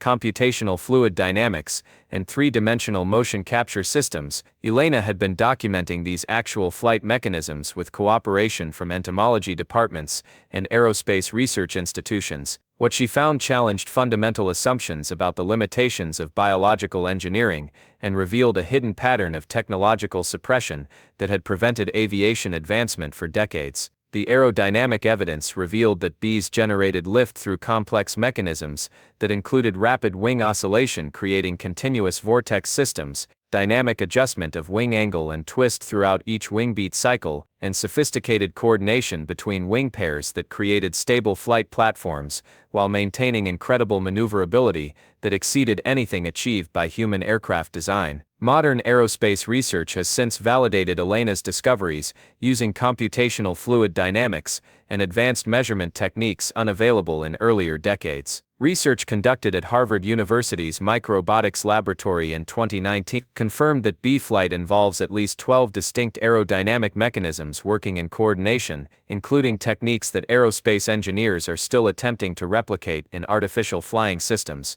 Dr. Michael Dickinson's research at the California Institute of Technology has demonstrated that insect flight mechanics utilize principles of unsteady aerodynamics, vortex control, and dynamic wing morphing that represent solutions to engineering challenges that human technology has not yet mastered, making bees and other flying insects exemplars of advanced aerospace engineering rather than aerodynamic impossibilities. Elena's research revealed that the perpetuation of the bees can't fly myth was not simply scientific ignorance, but served specific institutional and corporate interests that benefited from maintaining false narratives about the limitations of natural intelligence and biological engineering. The myth supported beliefs that human technology represented the pinnacle of engineering achievement, while discouraging investigation of natural systems that might revolutionize artificial flight. The corporate conspiracy that Elena uncovered was more sophisticated than simple scientific conservatism. Her hidden files revealed that various aerospace companies,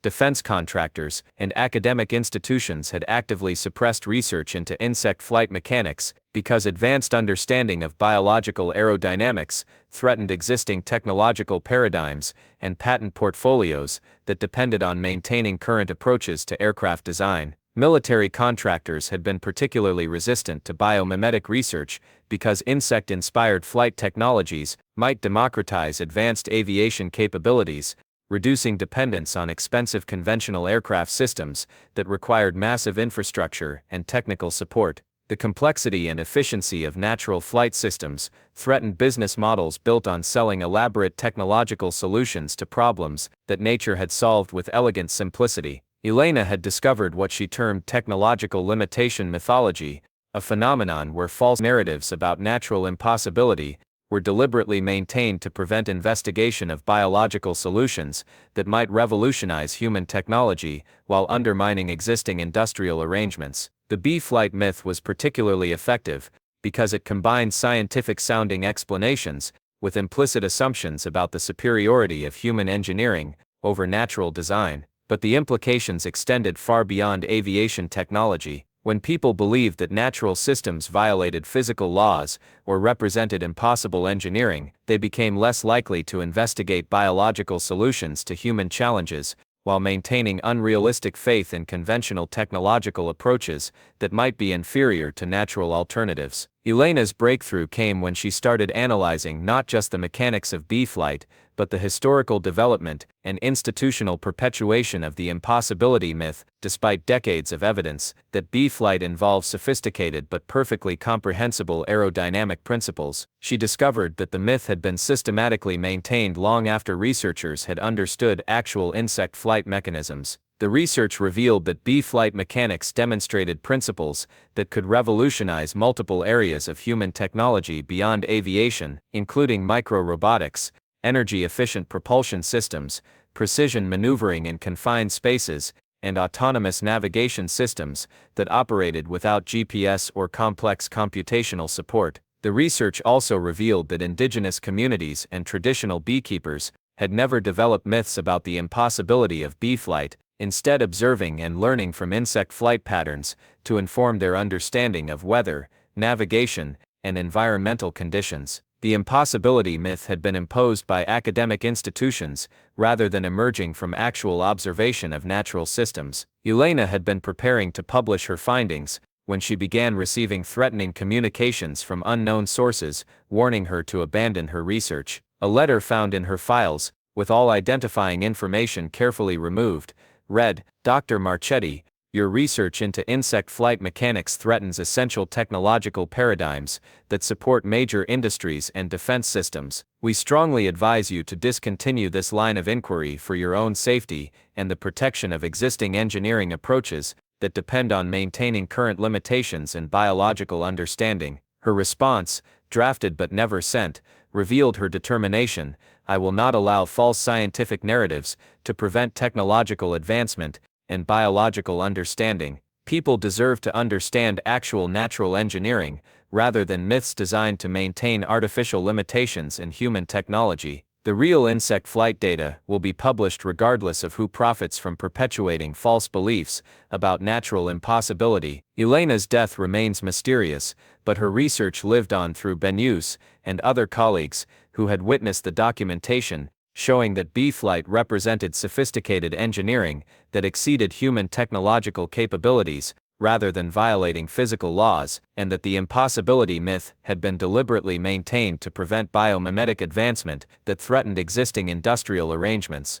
The research expanded to examine other fabricated scientific limitations, and discovered that the bee flight case was part of a broader pattern of technological suppression that used false claims about natural impossibility to prevent investigation of biological solutions that might revolutionize human engineering, while threatening established technological and economic systems. Elena's hidden research revealed the psychological mechanisms that made the bee flight impossibility myth so effective and persistent in both academic and popular contexts. Modern people, especially those educated in conventional engineering approaches, were deeply invested in believing that human technology represented the pinnacle of possible achievement, making them resistant to evidence that natural systems exceeded human engineering capabilities. The cultural programming around technological superiority had created additional barriers to understanding actual insect flight mechanics. Most people had been taught that human engineering was inherently superior to natural systems, that biological processes were primitive compared to artificial technology, and that any apparent violations of engineering principles in nature must represent measurement errors rather than superior natural solutions. Accurate biomechanical education bypassed these barriers by providing objective information about actual natural engineering that allowed people to recognize the sophistication of biological systems, while identifying opportunities for technological advancement through biomimetic approaches. When people learned that bee flight involved aerodynamic techniques beyond current human engineering capabilities, they began questioning other assumptions about the limitations of natural intelligence and biological design. The research also revealed that modern technology development benefited enormously from understanding actual insect flight mechanics, because it provided solutions to engineering challenges that had limited aviation development, while opening possibilities for new types of aircraft, robotics, and propulsion systems based on biological principles that had been perfected through millions of years of evolutionary optimization. Elena's training protocols taught people to recognize false scientific limitation claims and to distinguish between genuine physical constraints and artificial barriers maintained to protect existing technological paradigms. A skilled observer might notice when scientific explanations emphasized impossibility rather than investigating mechanisms, and seek actual research into biological systems rather than accepting simplified dismissals. The protocol involved what Elena called biomechanical literacy, the ability to understand how natural systems achieved seemingly impossible performance through sophisticated mechanisms that could inform human technological development. This approach honored both scientific rigor and biological intelligence, while providing tools for identifying opportunities for biomimetic innovation. The research extended beyond insect flight to understanding how false limitation narratives affected modern approaches to technology development, environmental solutions, and biological investigation. across various scientific and engineering disciplines. Elena found that many technological challenges remained unsolved because researchers had been conditioned to dismiss natural solutions as impossible rather than investigating the mechanisms that enabled biological performance. The psychological impact of learning about actual bee flight mechanics was profound. People felt more optimistic about technological possibilities when they understood that nature provided working examples of advanced engineering solutions. They became more interested in biological systems as sources of technological innovation rather than dismissing them as primitive. Most importantly, they developed more sophisticated understanding of the relationship between human technology and natural intelligence. Elena's research revealed that many environmental and technological problems in modern contexts remained unsolved because engineers had been conditioned to ignore biological solutions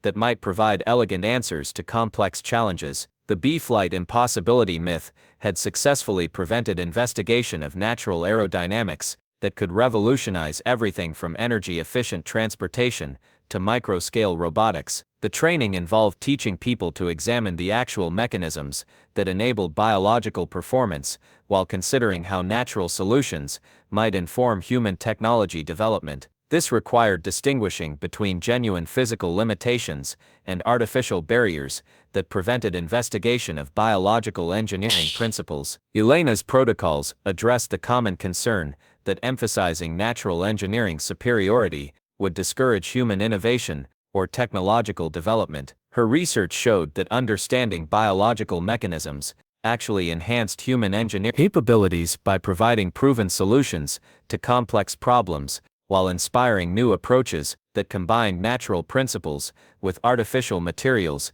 and manufacturing techniques. The timing of biomechanical education proved crucial in Elena's research. People were most receptive to learning about actual insect flight mechanics when they were already frustrated with limitations in current technology or interested in environmental solutions that might offer alternatives to conventional engineering approaches. Educational efforts that began with fascinating examples of natural engineering rather than directly challenging beliefs about human technological superiority were more successful at opening minds to biomimetic possibilities. Elena's protocols addressed the complexity of translating biological mechanisms into artificial technology while respecting both the sophistication of natural systems and the unique advantages of human manufacturing capabilities. The research showed that successful biomimicry required understanding natural principles rather than simply copying biological structures, suggesting that the goal was learning from nature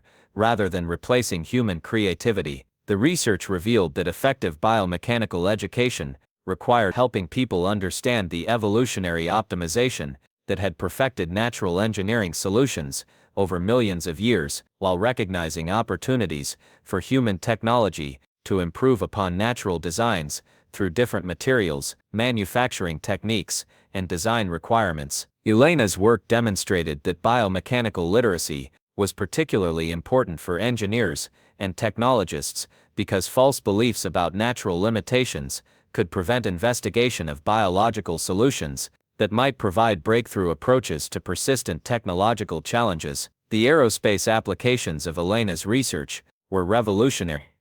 Aircraft designers, who understood actual insect flight mechanics, were able to develop new approaches to micro-air vehicles, energy-efficient propulsion systems, and maneuverable flight platforms that incorporated biological principles while utilizing human manufacturing capabilities and materials science advances. The robotics applications were equally significant. Engineers who learned from insect flight mechanics developed micro-robots with unprecedented maneuverability, efficiency, and autonomy that could operate in confined spaces and challenging environments where conventional robotics failed. The energy applications of Elena's research created opportunities for developing more efficient propulsion systems and mechanical devices based on natural principles that achieved maximum performance with minimum energy input. The efficiency of insect flight provided models for sustainable technology that could reduce resource consumption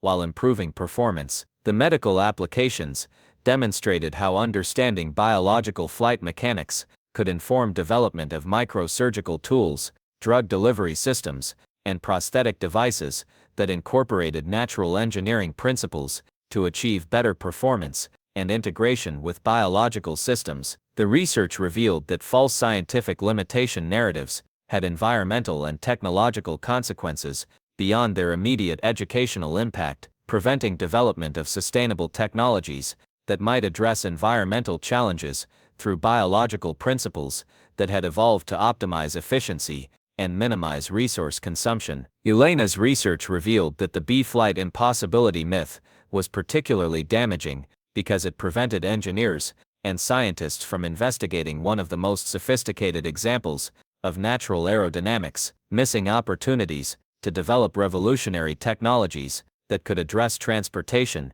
energy, and environmental challenges through biomimetic approaches. The research extended to understanding how false limitation myths affected modern approaches to scientific education and research methodology by discouraging investigation of natural systems that might provide solutions to human challenges while maintaining artificial barriers between biological and technological understanding. Elena's protocols address the complexity of conducting biomimetic research while maintaining scientific rigor and avoiding oversimplified translations of biological mechanisms into artificial systems. The goal was developing sophisticated understanding of natural engineering principles that could inform human technology without assuming that direct copying would produce optimal results. The research revealed that effective biomechanical education required helping people distinguish between genuine scientific limitations and artificial barriers that prevented investigation of natural solutions, while developing appreciation for both biological intelligence and human creative capabilities in technology development. Elena's work demonstrated that biomechanical literacy was a learnable skill that improved with practice and direct observation. People could develop ability to recognize natural engineering principles, investigate biological mechanisms that might inform technology development, and apply insights from natural systems to human engineering challenges. The technology applications of biomechanical research began emerging as advanced materials science and manufacturing techniques made it possible to replicate natural mechanisms at scales and with materials that were previously impossible, confirming Elena's predictions about the technological potential of natural engineering principles. The research extended to understanding how accurate information about natural engineering affected modern attitudes toward environmental conservation and sustainable technology development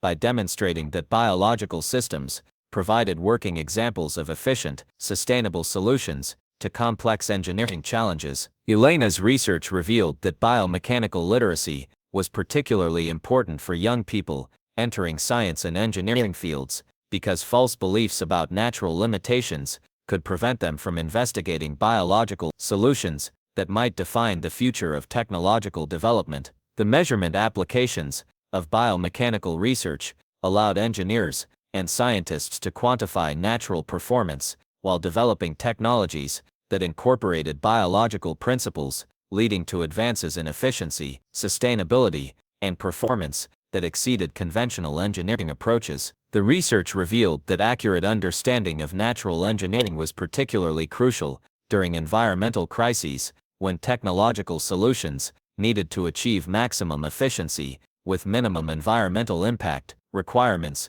that biological systems had already perfected through evolutionary optimization. Elena's work demonstrated that biomechanical truth was not just an academic issue, but had practical implications for technological advancement, environmental sustainability, and human capability enhancement, as false limitation narratives prevented access to natural solutions that could revolutionize multiple areas of human technology. The legacy of Dr. Elena Marchetti's research continues to transform how people understand natural engineering, biological intelligence, and the relationship between human technology and natural systems. Every time someone questions the bee flight impossibility myth, investigates actual biological mechanisms, or considers what lessons natural engineering might offer for human technology, they're practicing the biomechanical literacy that Elena died protecting. Perhaps Elena understood something so fundamental about natural intelligence that it threatened systems built on maintaining artificial limitations in human technological capability, that biological systems demonstrated engineering solutions that could revolutionize human technology while providing sustainable alternatives to conventional approaches that might be environmentally destructive or inefficient. In a world that promotes false narratives about natural limitations, the revolutionary act is learning to recognize biological engineering sophistication in a society that profits from maintaining technological limitations that protect existing industrial arrangements. The radical choice is investigating natural solutions that might democratize advanced capabilities. In a culture that dismisses biological intelligence as primitive, the transformative decision is learning from natural systems that have solved complex engineering challenges through millions of years of optimization. The ultimate truth that Elena Marchetti discovered and died protecting is that nature provides working examples of engineering solutions that exceed current human technological capabilities, that false limitation narratives often prevent investigation of biological principles that could revolutionize human technology, and that understanding natural engineering empowers people to envision technological possibilities beyond conventional limitations, while developing solutions that combine biological intelligence with human creativity and manufacturing capabilities. The person who learns to recognize natural engineering sophistication becomes infinitely more capable of developing advanced technology while contributing to sustainable solutions that honor both human innovation and biological wisdom. The greatest limitation in human technology is not our understanding of physics, but our willingness to learn from teachers who have been perfecting their craft for millions of years. When we understand that nature routinely achieves what we consider impossible, we begin to question the limits we've accepted and start imagining what might be possible. From the final research notes of Dr. Elena Marchetti. Lie detectors detect lies. This dangerous and institutionally embedded myth is completely false because polygraph machines detect only physiological stress responses like heart rate and perspiration, which have no reliable correlation with deception.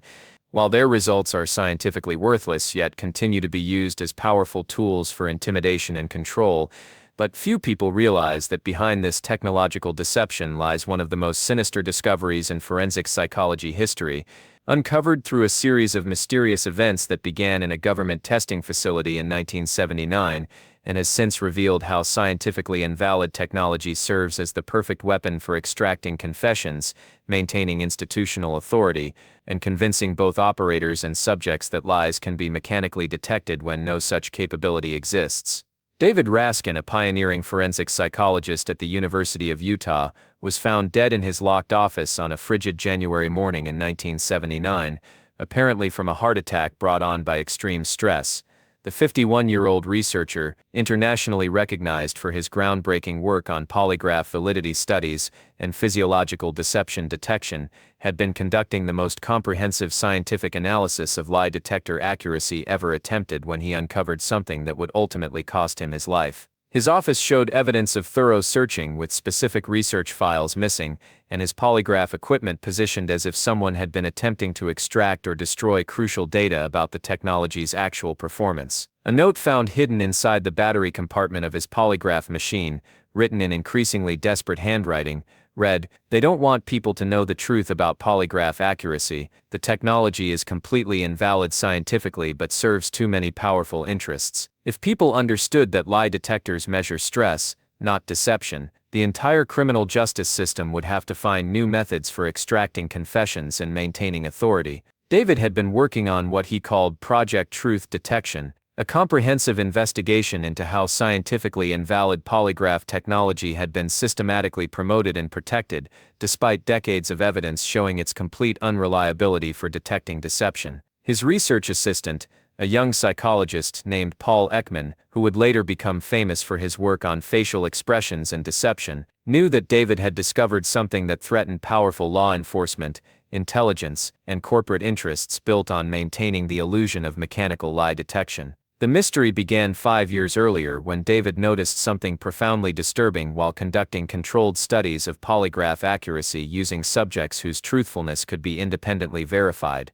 He had been documenting actual polygraph performance when he discovered that the commonly held belief in lie detector reliability was not just scientifically unfounded, but had been deliberately maintained despite overwhelming evidence of its invalidity. David's initial observations were shocking. When he tested polygraph machines under controlled conditions with subjects whose truthfulness was known, the devices showed no better accuracy than random chance at distinguishing between truthful and deceptive responses, with error rates consistently hovering around 50% regardless of operator skill or subject characteristics. This meant that polygraphs were essentially sophisticated coin-flipping machines that provided no useful information about deception while creating the powerful illusion of scientific truth detection. Using rigorous experimental methodology including double-blind testing, independent verification of ground truth, and statistical analysis of thousands of polygraph examinations, David had been documenting these actual accuracy rates with cooperation from law enforcement agencies and research institutions. What he found challenged fundamental assumptions about technological truth detection and revealed a hidden pattern of institutional self-deception that had been distorting criminal justice and employment practices for decades. The physiological evidence revealed that polygraph machines measured only stress responses, including heart rate, blood pressure, breathing patterns, and galvanic skin response, all of which could be triggered by numerous factors completely unrelated to deception, including anxiety about the testing situation, fear of authority figures, medical conditions, cultural background, and individual physiological variation that made reliable interpretation impossible. Modern psychological research has since validated David's discoveries using advanced statistical analysis and meta-studies of polygraph research. Research conducted at the National Academy of Sciences in 2003 confirmed that polygraph testing has no scientific basis for detecting deception, with accuracy rates that do not exceed chance levels and error rates that make the technology unsuitable for any purpose requiring reliable truth detection.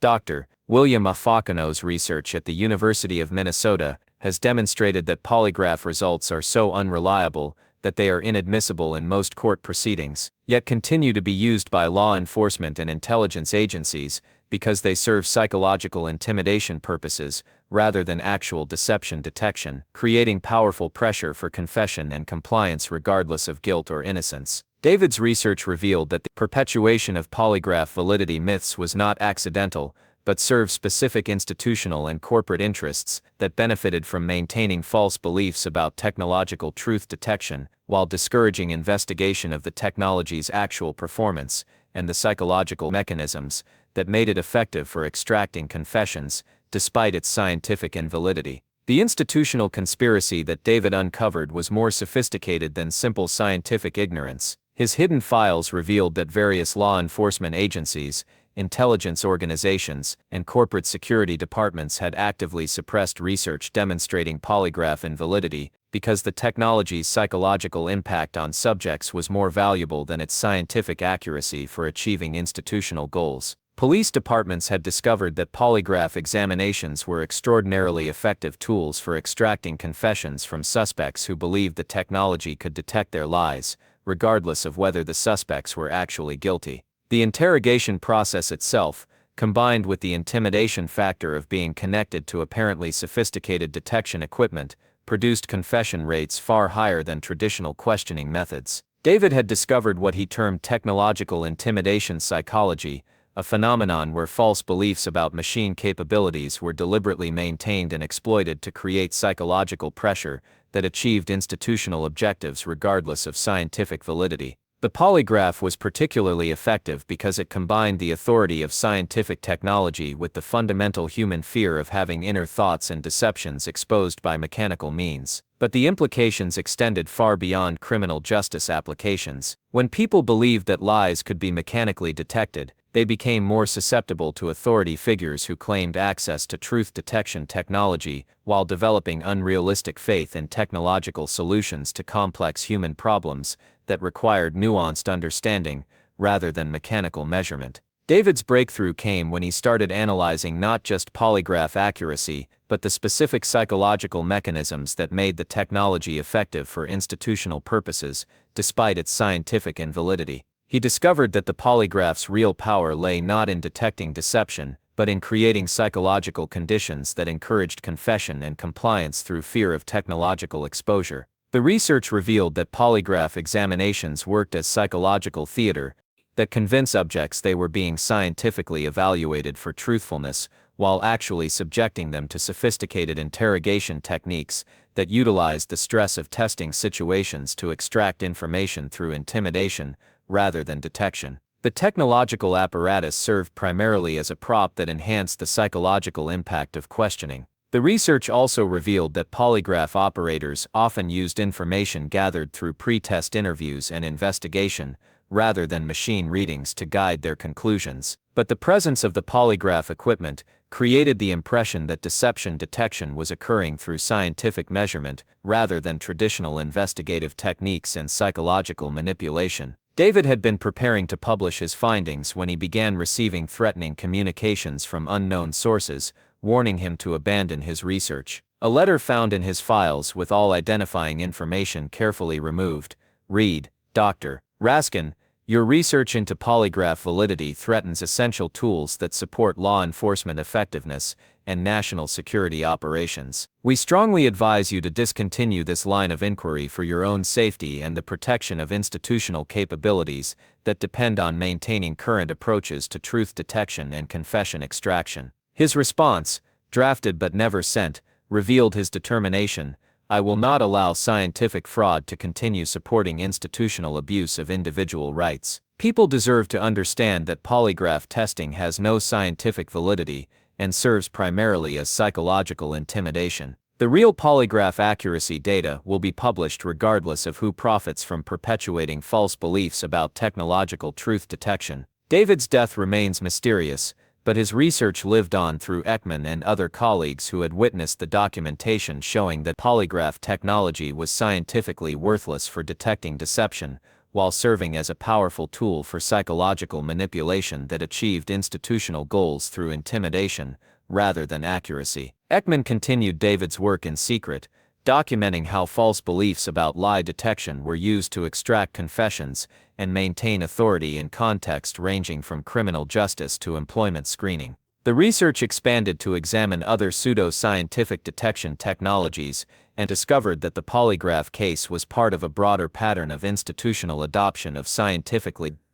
invalid tools that serve psychological and political purposes, while maintaining the illusion of technological objectivity and scientific authority. David's hidden research revealed the psychological mechanisms that made polygraph mythology so effective and persistent in both institutional and popular contexts. Modern people, especially those educated to respect scientific technology, were deeply invested in believing that machines could provide objective answers to complex human questions, making them vulnerable to technological solutions that appeared scientific while serving primarily manipulative purposes. The cultural programming around technological authority had created additional barriers to understanding actual polygraph limitations. Most people had been taught that scientific instruments provided objective measurements that exceeded human judgment capabilities, that law enforcement used only proven technologies, and that confession under technological examination represented reliable evidence of guilt, rather than successful intimidation. Accurate psychological education bypassed these barriers by providing objective information about actual polygraph performance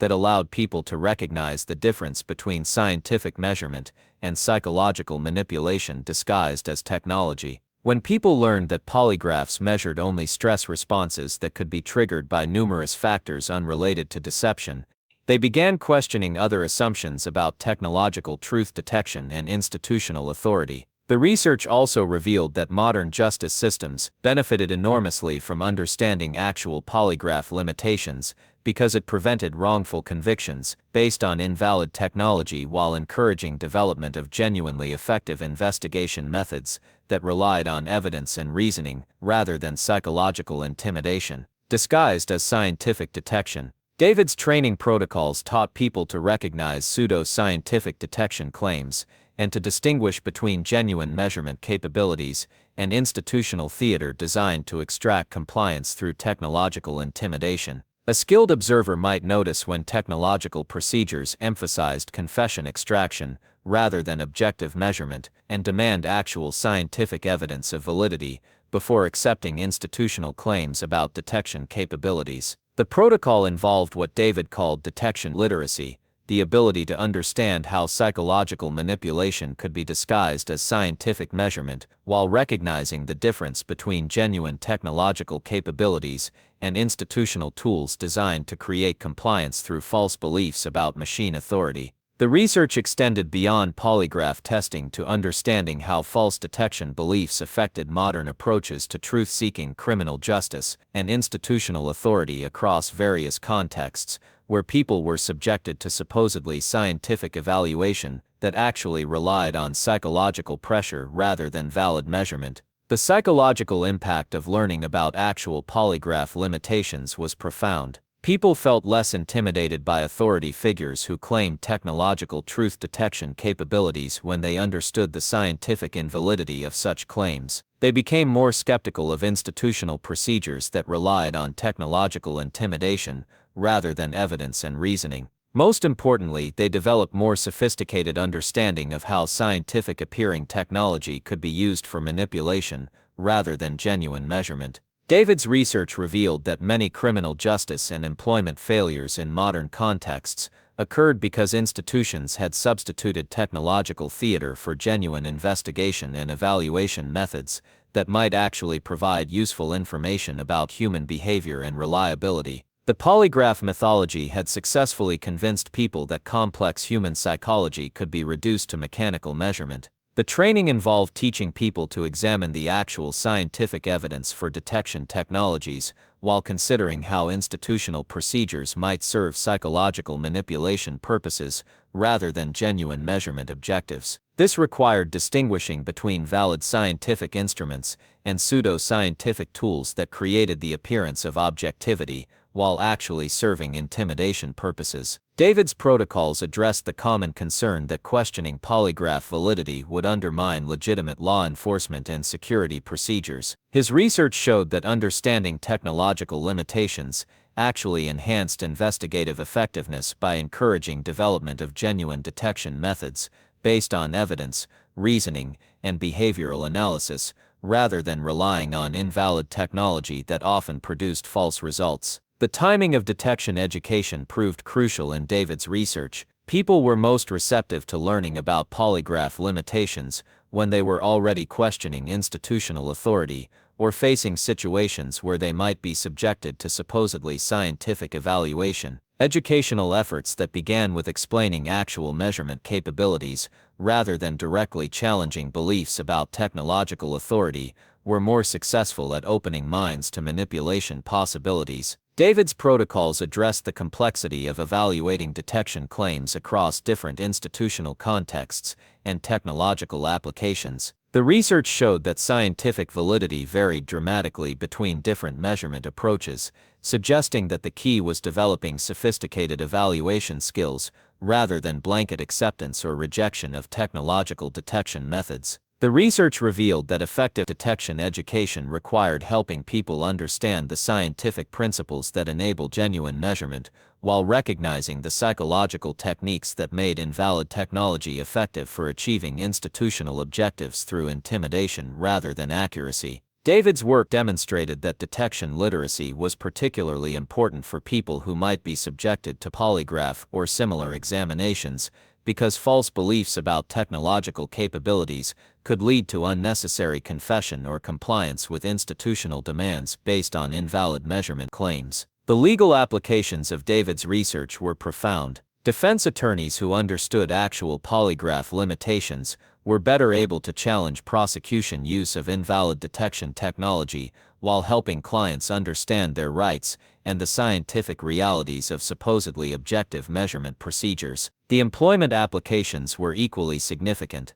Workers who learned about polygraph invalidity were better positioned to resist workplace screening procedures that relied on psychological intimidation rather than valid assessment methods, while understanding their legal protections against pseudo-scientific evaluation. The therapeutic applications of David's research created opportunities for helping individuals who had been traumatized by invalid detection procedures understand that their responses reflected normal stress reactions rather than evidence of deception or guilt. Reducing psychological damage from institutional manipulation. The educational applications demonstrated how understanding detection technology limitations could inform development of genuine truth-seeking methods and critical thinking skills that distinguished between valid scientific measurement and institutional theater designed to extract compliance through technological intimidation. The research revealed that false detection beliefs had personal and social consequences beyond their immediate legal or employment applications,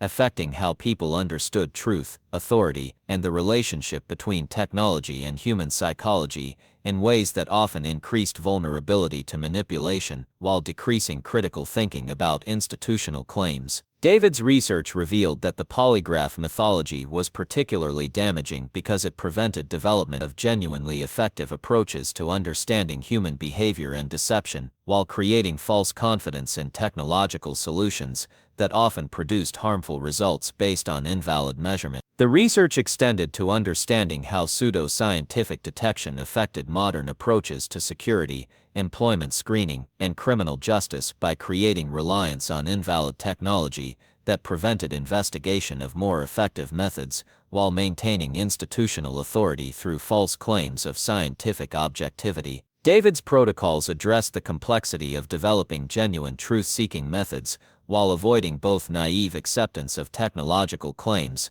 and cynical rejection of all measurement possibilities. The goal was developing sophisticated understanding of what could and could not be measured scientifically, while maintaining appropriate skepticism about institutional claims regarding detection capabilities. The research revealed that effective detection education required helping people distinguish between genuine scientific measurement that followed rigorous validation procedures and pseudo-scientific tools that relied on technological appearance and institutional authority rather than demonstrable accuracy. David's work demonstrated that detection literacy was a learnable skill that improved with practice and scientific education. People could develop ability to evaluate technological claims, demand evidence of validity before accepting detection procedures, and recognize psychological manipulation disguised as scientific measurement. The technology applications of detection research began emerging as genuinely scientific approaches to understanding human behavior, and physiological responses became available, providing alternatives to invalid polygraph technology, while demonstrating the difference between real measurement capabilities and institutional theater. The research extended to understanding how accurate information about detection limitations affected modern attitudes toward institution, authority, and scientific technology by demonstrating that technological appearance did not guarantee scientific validity and that institutions sometimes promoted invalid tools for purposes other than accurate measurement. David's research revealed that detection literacy was particularly important for young people who might encounter polygraph or similar examinations throughout their lives, because false beliefs about technological capabilities could affect their responses to institutional authority, while limiting their ability to protect their rights and interests. The measurement applications of detection research allowed legal and advocacy organizations to evaluate the scientific validity of institutional detection procedures, while identifying patterns of pseudo-scientific tool use that violated individual rights through reliance on invalid technology. The research revealed that accurate understanding of detection limitations was particularly crucial during periods of increased security concerns, when institutions might be tempted to rely on invalid technology that appeared to provide quick solutions to complex problems requiring genuine investigation and analysis. David's work demonstrated that detection truth was not just a scientific issue, but had practical implications for individual rights, criminal justice effectiveness, and institutional accountability, as false beliefs about technological capabilities enabled abuse of authority while preventing development of genuinely effective truth-seeking methods. The legacy of Dr. David Raskin's research continues to transform how people understand technological detection, institutional authority, and the relationship between scientific validity and psychological manipulation. Every time someone questions polygraph reliability, demands scientific evidence of detection capabilities, or recognizes psychological intimidation disguised as technological measurement, they're practicing the detection literacy that David died protecting. Perhaps David understood something so fundamental about institutional power that it threatened systems built on maintaining false beliefs about technological capabilities to extract compliance and confession through intimidation, rather than genuine investigation and evidence. That scientific validity was essential for just and effective institutions, while pseudo-scientific tools served primarily manipulative purposes that violated individual rights and prevented genuine truth-seeking. In a world that promotes false beliefs about technological detection capabilities, the Revolutionary Act is learning to recognize the difference between scientific measurement and institutional theater. In a society that uses invalid technology to extract compliance through intimidation, the radical choice is demanding scientific evidence before accepting detection claims. In a culture that confuses technological appearance with scientific validity,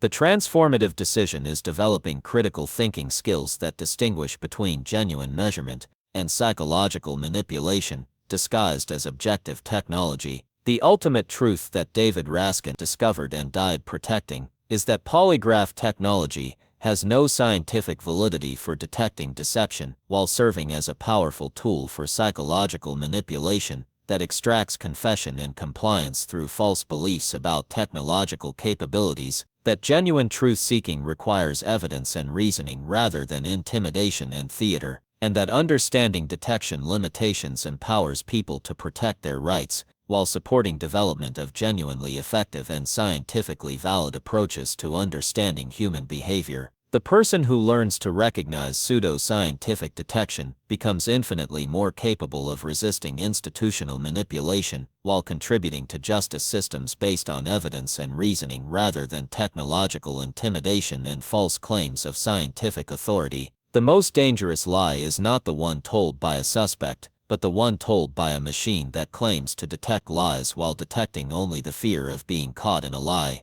When we understand that stress is not deception, we begin to question what else we've accepted as scientific truth when it's actually institutional theater. From the final research notes of Dr. David Raskin.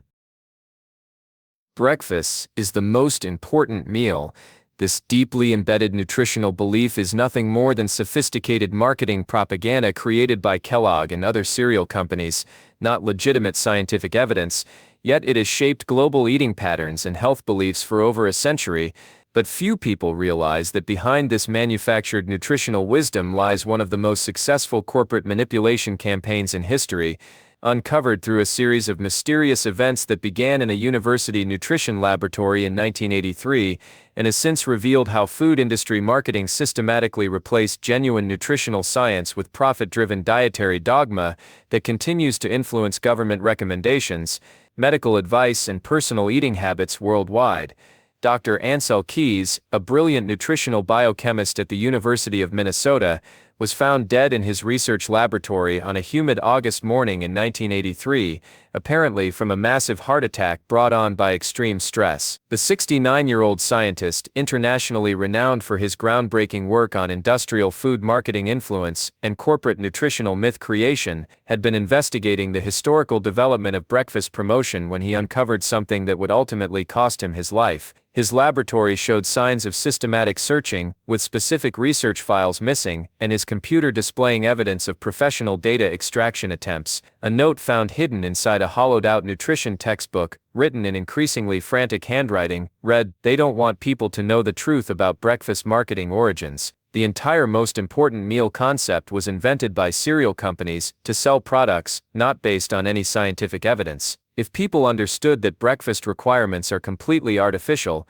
it would destroy one of the most profitable food marketing myths in history." Ansel had been working on what he called Project Nutritional Truth, a comprehensive investigation into how corporate food marketing had systematically replaced legitimate nutritional science with profit-driven dietary recommendations that served industry interests rather than human health. His research assistant, a young nutritionist named Marion Nestle, who would later become famous for her work on food politics, knew that Ansel had discovered something that threatened one of the most powerful and profitable deceptions in the global food industry. The mystery began 7 years earlier, when Ansel noticed something profoundly disturbing while analyzing historical nutrition research and tracing the origins of commonly accepted dietary wisdom that seemed to have no basis in legitimate scientific evidence. He had been documenting the development of breakfast promotion when he discovered that the widespread belief in breakfast as the most important meal was not derived from nutritional research, but had been systematically manufactured through one of the most successful marketing campaigns in commercial history. Ansell's initial observations were revolutionary. When he examined actual nutritional research spanning decades of human metabolism studies, he found absolutely no scientific evidence supporting the claim that breakfast was more important than other meals, no data suggesting that morning eating provided unique health benefits, and no research indicating that skipping breakfast caused the health problems claimed by breakfast promoters. Using comprehensive analysis of peer-reviewed nutrition research, historical marketing documents, and metabolic studies from around the world, Ansell had been documenting the complete absence of scientific foundation for breakfast supremacy claims while tracing their origins to specific corporate marketing campaigns. What he found challenged fundamental assumptions about nutritional authority and revealed a hidden pattern of commercial manipulation that had successfully convinced entire populations to adopt eating patterns that served corporate profits rather than human health. The historical evidence revealed that breakfast promotion began in the late 19th century when John Harvey Kellogg, running a sanitarium in Battle Creek, Michigan, developed cornflakes as a bland, supposedly healthy food for his patients, then launched an aggressive marketing campaign that claimed morning cereal consumption was essential for health, productivity, and moral virtue despite having no scientific evidence to support these claims. Modern nutritional research has since validated Ansell's discoveries using rigorous metabolic studies and long-term health outcome analysis. Research conducted at various universities, including Harvard, Cambridge, and the University of California, has consistently found no evidence that breakfast timing provides unique health benefits, with studies showing that meal timing preferences vary significantly among individuals, and that skipping breakfast does not cause the negative health effects claimed by breakfast marketing. Dr. Mark Mattson's research at Johns Hopkins University has demonstrated that intermittent fasting, including breakfast skipping, can provide significant health benefits for many people, directly contradicting breakfast industry claims while revealing that human metabolism is far more flexible and adaptable than breakfast marketing suggests. Ansell's research revealed that the perpetuation of breakfast mythology was not accidental, but resulted from systematic marketing campaigns by cereal companies, dairy industries, and other breakfast food manufacturers who had successfully convinced medical professionals, government agencies, and educational institutions to promote their products as nutritional necessities rather than optional consumer choices. The corporate conspiracy that Ansell uncovered was more sophisticated and successful than any previous attempt at nutritional manipulation. His hidden files revealed that Kellogg, General Mills, Quaker Oats and other breakfast food companies had spent decades funding research, influencing nutrition education, and lobbying government agencies to establish breakfast promotion as official dietary policy, despite the complete absence of scientific evidence supporting their claims. Food industry executives had discovered that creating artificial nutritional requirements was far more profitable than competing in ordinary consumer markets because manufactured dietary necessities generated reliable demand regardless of product quality, taste, or actual health benefits. The breakfast myth was particularly effective because it combined medical authority with moral messaging about responsibility and productivity. Ansell had discovered what he termed manufactured nutritional necessity, a phenomenon where corporate marketing successfully created false beliefs about dietary requirements that served commercial interests while being accepted as legitimate nutritional science by medical professionals, government agencies, and educational institutions that should have demanded actual evidence before promoting industry claims. But the implications extended far beyond breakfast cereal sales. When people believed that specific meal timing was essential for health, they became more susceptible to other food industry marketing claims while developing rigid eating patterns that often conflicted with their natural hunger cues, work schedules, and individual metabolic preferences. Ansell's breakthrough came when he started analyzing not just the absence of scientific evidence for breakfast importance, but the specific mechanisms through which breakfast marketing had achieved such complete cultural penetration that questioning breakfast eating was considered nutritional heresy rather than legitimate scientific inquiry.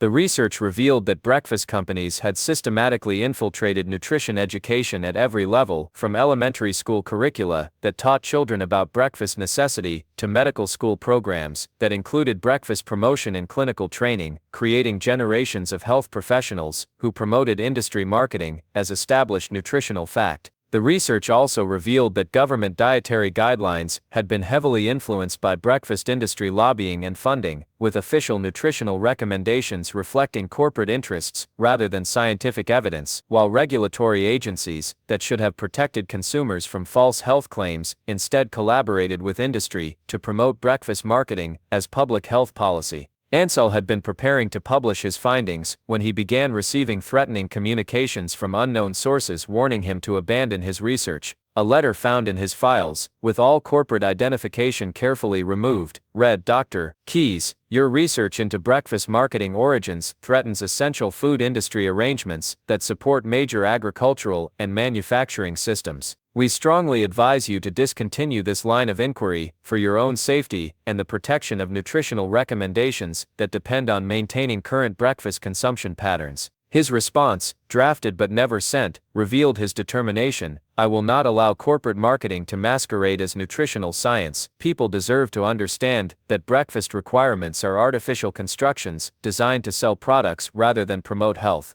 The real nutritional evidence will be published regardless of who profits from perpetuating false dietary necessities." Ansel's death remains mysterious, but his research lived on through Nestle and other colleagues who had witnessed the documentation showing that breakfast promotion was entirely a marketing creation with no scientific foundation, and that the food industry had successfully convinced entire populations to adopt eating patterns that served corporate profits rather than individual health or nutritional needs. The research expanded to examine other manufactured dietary requirements and discovered that the breakfast case was part of a broader pattern of food industry manipulation that had successfully replaced traditional eating patterns and individual dietary preferences with commercially driven nutritional dogma that often conflicted with both scientific evidence and human physiological diversity. Ansel's hidden research revealed the psychological mechanisms that made breakfast mythology so effective and persistent across different cultures and educational levels. Modern people, especially those seeking health optimization and professional success, were deeply invested in believing that following expert dietary advice would improve their lives, making them vulnerable to marketing messages that combined nutritional authority with productivity and wellness promises. The cultural programming around meal timing and nutritional responsibility had created additional barriers to questioning breakfast requirements.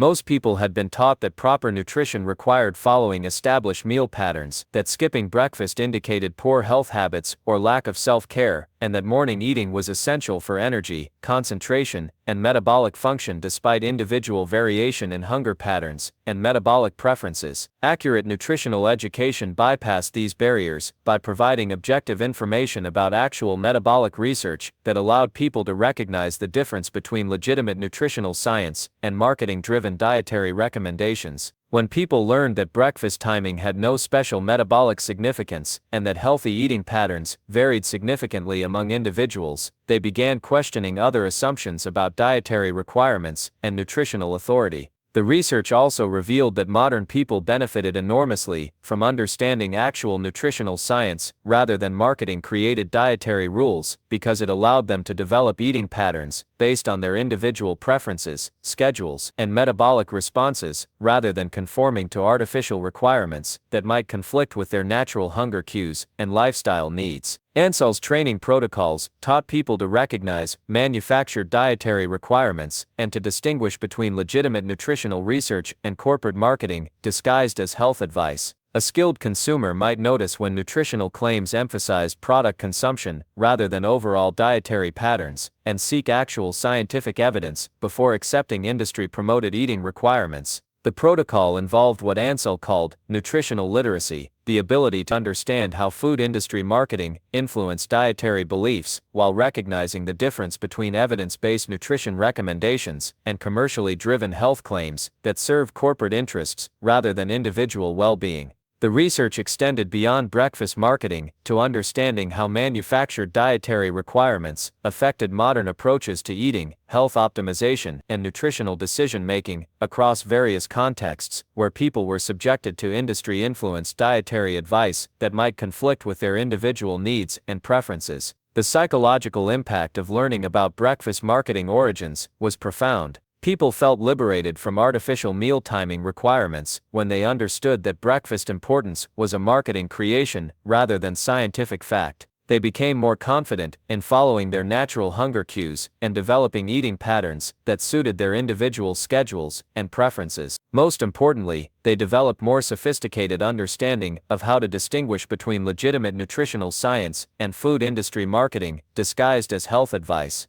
Ansell's research revealed that many eating disorders and nutritional anxiety in modern contexts occurred because people had internalized rigid dietary rules that conflicted with their natural hunger patterns and individual metabolic preferences. The breakfast mythology had successfully convinced people that their body's signals were unreliable compared to externally imposed eating schedules. The training involved teaching people to examine actual nutritional research while considering how their individual eating patterns affected their energy, mood, and health outcomes, rather than conforming to artificial meal timing requirements that might not suit their particular circumstances and preferences. Ansell's protocols addressed the common concern that questioning breakfast importance would lead to poor nutritional choices or inadequate nutrient intake. His research showed that understanding the artificial nature of meal timing requirements actually enhanced nutritional decision-making by encouraging people to focus on food quality and overall dietary patterns rather than rigid scheduling that might interfere with natural hunger and satiety cues. The timing of nutritional education proved crucial in Ansell's research.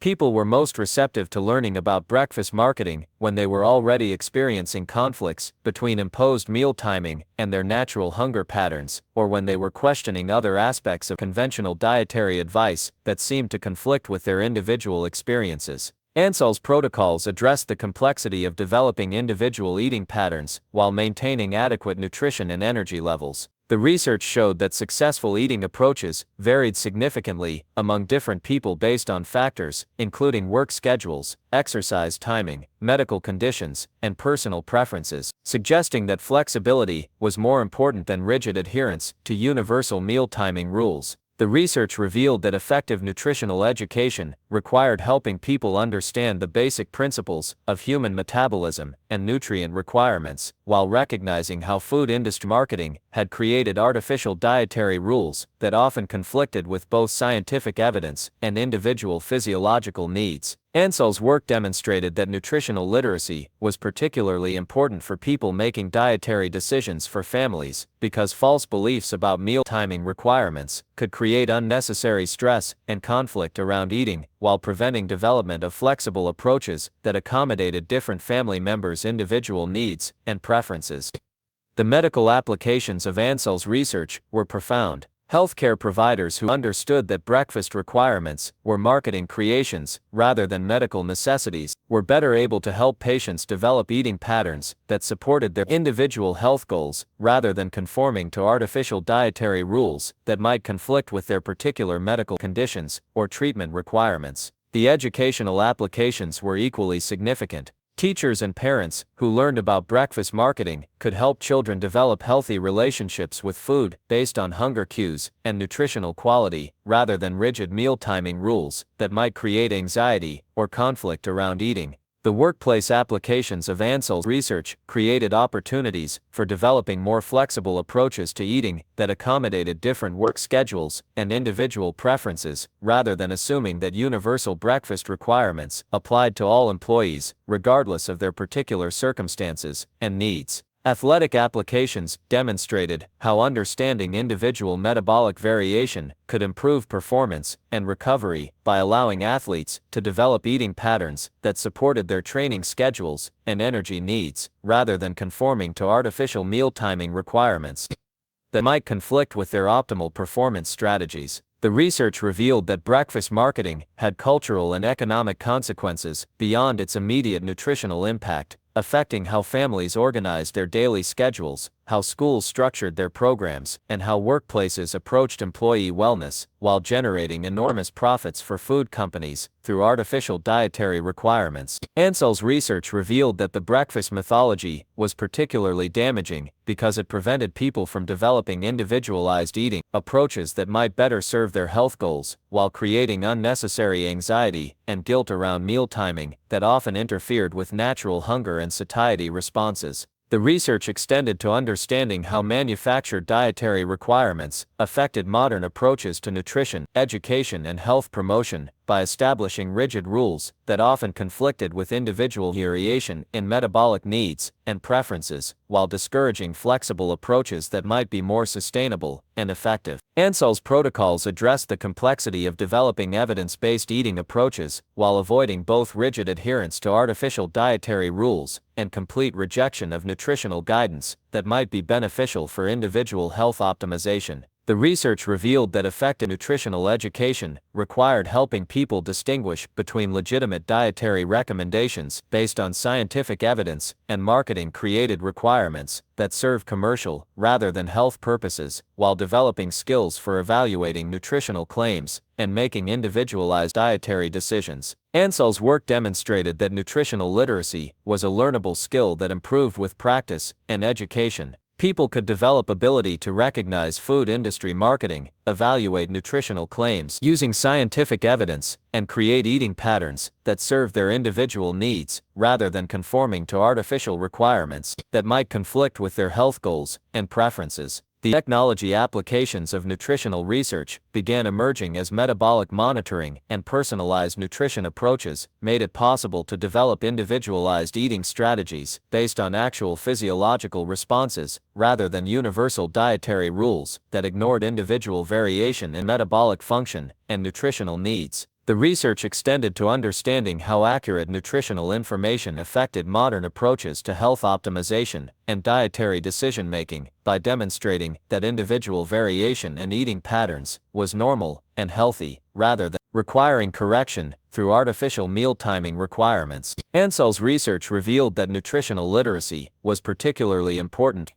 for young people who were developing eating habits and relationships with food, because false beliefs about dietary requirements could create lasting patterns of anxiety and rigidity around eating that might interfere with natural hunger responses and enjoyment of food. The measurement applications of nutritional research allowed individuals and healthcare providers to evaluate eating approaches based on actual health outcomes and individual responses, rather than conformity to artificial dietary rules that might not serve particular health goals or lifestyle requirements. The research revealed that accurate nutritional understanding was particularly crucial during periods of dietary change, when people were evaluating different eat approaches and needed to distinguish between evidence-based recommendations and marketing-driven requirements that might not support their individual health optimization goals. Ansell's work demonstrated that nutritional truth was not just a consumer issue, but had implications for public health policy, medical education, and individual autonomy, as false dietary requirements prevented people from developing eating approaches that might better serve their particular health needs and preferences. The legacy of Dr. Ansel Keys's research continues to transform how people understand nutritional marketing, dietary requirements, and the relationship between food industry interests and health recommendations. Every time someone questions breakfast importance claims, evaluates dietary advice based on scientific evidence rather than marketing authority, or develops eating patterns based on individual needs rather than artificial requirements, they're practicing the nutritional literacy that Ansel died protecting.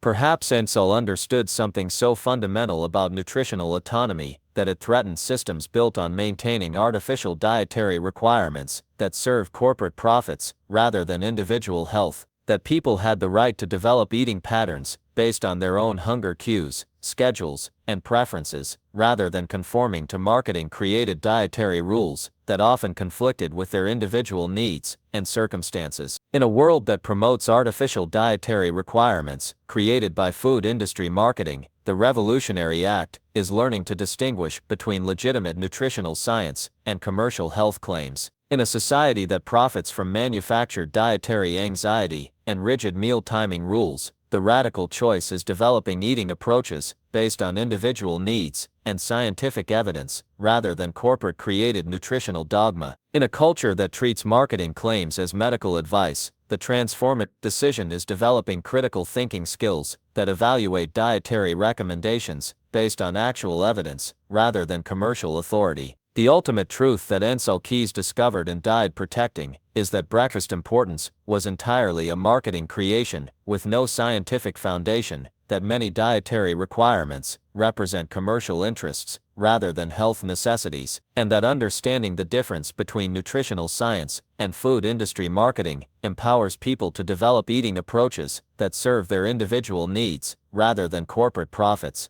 The person who learns to recognize manufactured dietary requirements becomes infinitely more capable of making nutritional decisions based on evidence and individual response, rather than accepting artificial rules created to sell products disguised as health advice. The most dangerous nutrition advice is not the obviously wrong guidance, but the commercially created requirements that masquerade as scientific necessity. When we understand that many dietary rules were invented by companies to sell products, we begin to question what else we've accepted as nutritional truth when it's actually marketing manipulation. From the final research notes of Dr. Ansel Keys. Mice love cheese. This universally accepted belief is completely false because mice actually prefer high-sugar foods like grains, fruits, and sweet items, while cheese holds no special attraction for them and is often ignored when better food sources are available. But few people realize that behind this harmless-seeming cultural myth lies one of the most peculiar discoveries in behavioral research history, uncovered through a series of mysterious events that began in a university animal behavior laboratory in 1981, and has since revealed how deliberate misinformation about animal preferences serves multiple commercial interests while undermining effective pest management and perpetuating false understanding of natural behavior. Dr. Patricia Coleman, a dedicated animal behaviorist at Cornell University, was found dead in her research facility on a crisp October morning in 1981, apparently from a severe allergic reaction that caused fatal anaphylactic shock. The 37-year-old researcher, internationally respected for her groundbreaking work on rodent dietary preferences and media influence on animal behavior myths, had been conducting comprehensive studies of actual mouse food preferences when she uncovered something that would ultimately cost her her life. Her laboratory showed signs of careful searching, with specific research data missing, and her experimental apparatus positioned as if someone had been attempting to extract or destroy evidence of her findings. A note found hidden inside a bag of laboratory mouse food, written in increasingly desperate handwriting, read, "They don't want people to know the truth about mouse dietary preferences. The cheese myth serves too many commercial interests." If people understood that mice prefer high-sugar foods and largely ignore cheese, it would destroy profitable industries built on perpetuating false animal behavior beliefs. Patricia had been working on what she called Project Real Preferences, a comprehensive investigation into how culturally transmitted myths about animal behavior had replaced accurate scientific understanding while serving specific commercial and entertainment industry interests. Her research assistant, a young zoologist named Temple Grandin, who would later become famous for her work on animal behavior, knew that Patricia had discovered something that threatened powerful systems built on maintaining false beliefs about natural animal preferences and behaviors. The mystery began 6 years earlier when Patricia noticed something profoundly disturbing while conducting controlled feeding experiments with laboratory mice and wild-captured specimens. She had been documenting actual food preferences using choice tests when she discovered that the commonly held belief about mice preferring cheese was not just scientifically inaccurate, but had been deliberately manufactured and maintained despite overwhelming evidence of its falsehood. Patricia's initial observations were startling. When she offered mice choices between cheese and various other foods including grains, seeds, fruits, nuts, and sweet items, the mice consistently ignored cheese in favor of high-carbohydrate, sugary foods that provided quick energy and matched their natural dietary requirements as primarily granivorous creatures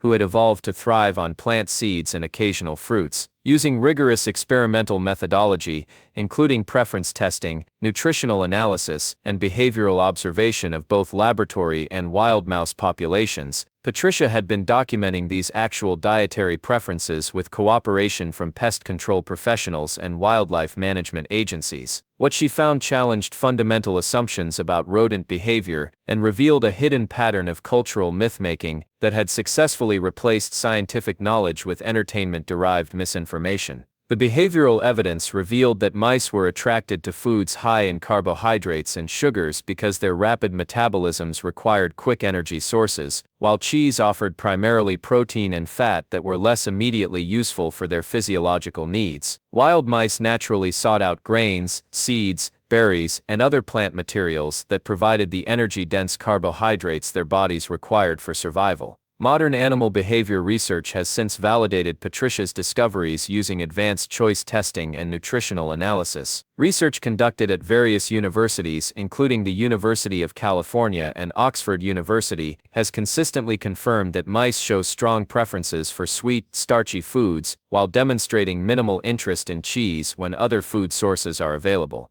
Dr. John Kramer's research at the National Pest Management Association has demonstrated that effective mouse control requires understanding actual dietary preferences, with bait stations using peanut butter, chocolate, dried fruits, and grain-based attractants proving far more successful than cheese-based traps that often go ignored by target rodent populations. Patricia's research revealed that the perpetuation of the cheese preference myth was not accidental but served specific commercial and cultural interests that benefited from maintaining false beliefs about mouse behavior while discouraging accurate understanding of rodent dietary preferences that might improve pest management effectiveness. The institutional conspiracy that Patricia uncovered was more complex than simple entertainment misinformation. Her hidden files revealed that various pest control companies, trap manufacturers, cartoon studios, and even some agricultural interests had actively promoted the cheese myth because it served their commercial purposes while preventing effective pest management that might reduce demand for their products and services. Pest control companies had discovered that promoting cheese as mouse bait actually reduced the effectiveness of do-it-yourself pest management,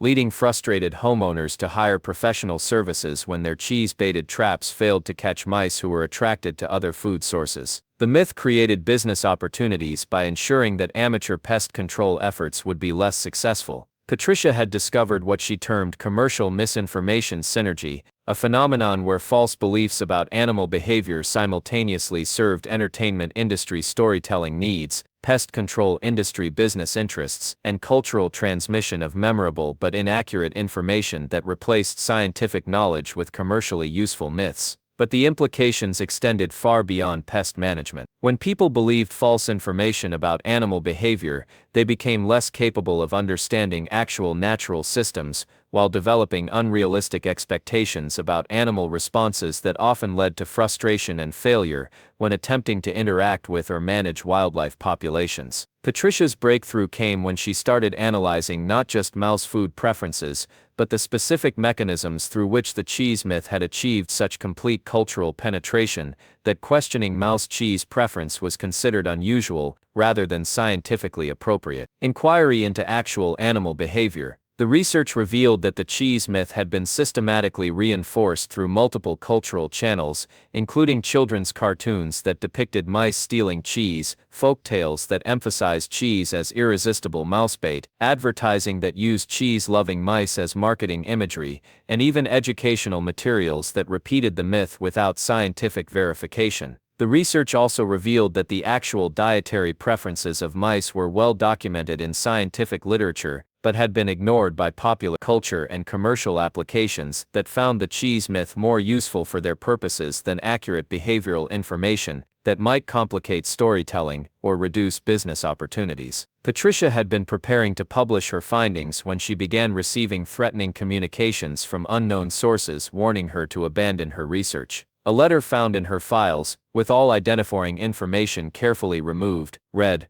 "Dr. Coleman, your research into rodent dietary preferences threatens established cultural narratives and commercial arrangements that depend on maintaining current beliefs about mouse behavior. We strongly advise you to discontinue this line of inquiry for your own safety and the protection of industries that rely on existing animal behavior assumptions." Her response, drafted but never sent, revealed her determination. "I will not allow false animal behavior myths to continue undermining scientific understanding and practical effectiveness. People deserve to know actual rodent preferences rather than cartoon-derived misinformation that serves commercial interests. The real mouse dietary data will be published regardless of who profits from perpetuating false beliefs about natural animal behavior." Patricia's death remains mysterious, but her research lived on through Grandin and other colleagues who had witnessed the documentation showing that mouse dietary preferences were completely different from cultural assumptions, and that the cheese myth had been deliberately maintained to serve commercial and entertainment interests,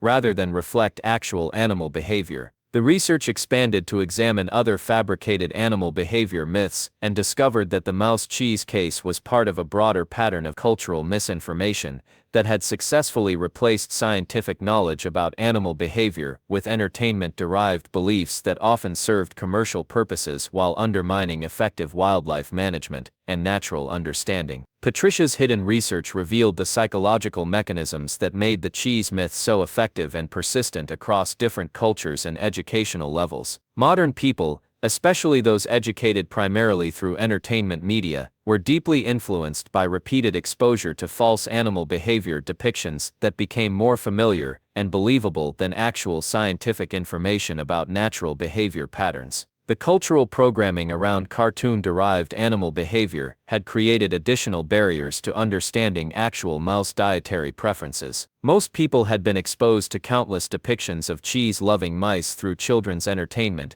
creating strong associations between mice and cheese that felt more real than scientific evidence, contradicting these manufactured preferences. Accurate behavioral education bypassed these barriers by providing objective information about actual animal behavior based on scientific observation rather than entertainment narratives. When people learned that mice preferred high-sugar foods and often ignored cheese entirely, they began questioning other assumptions about animal behavior that might be derived from cultural sources rather than biological reality. The research also revealed that modern pest management benefited enormously from understanding actual rodent dietary preferences because it allowed for development of more effective control strategies based on what mice actually sought rather than what entertainment media suggested they preferred. Patricia's training protocols taught people to recognize culturally transmitted animal behavior myths and to distinguish between scientific observation and entertainment-derived beliefs about natural behavior. A skilled observer might notice when animal behavior claims originated from media sources rather than research studies, and seek actual scientific evidence before accepting popular assumptions about wildlife preferences. The protocol involved what Patricia called behavioral literacy, ability to understand how cultural narratives influenced beliefs about animal behavior, while recognizing the difference between scientific observation and entertainment-derived misinformation that might serve commercial or storytelling purposes rather than reflect biological reality.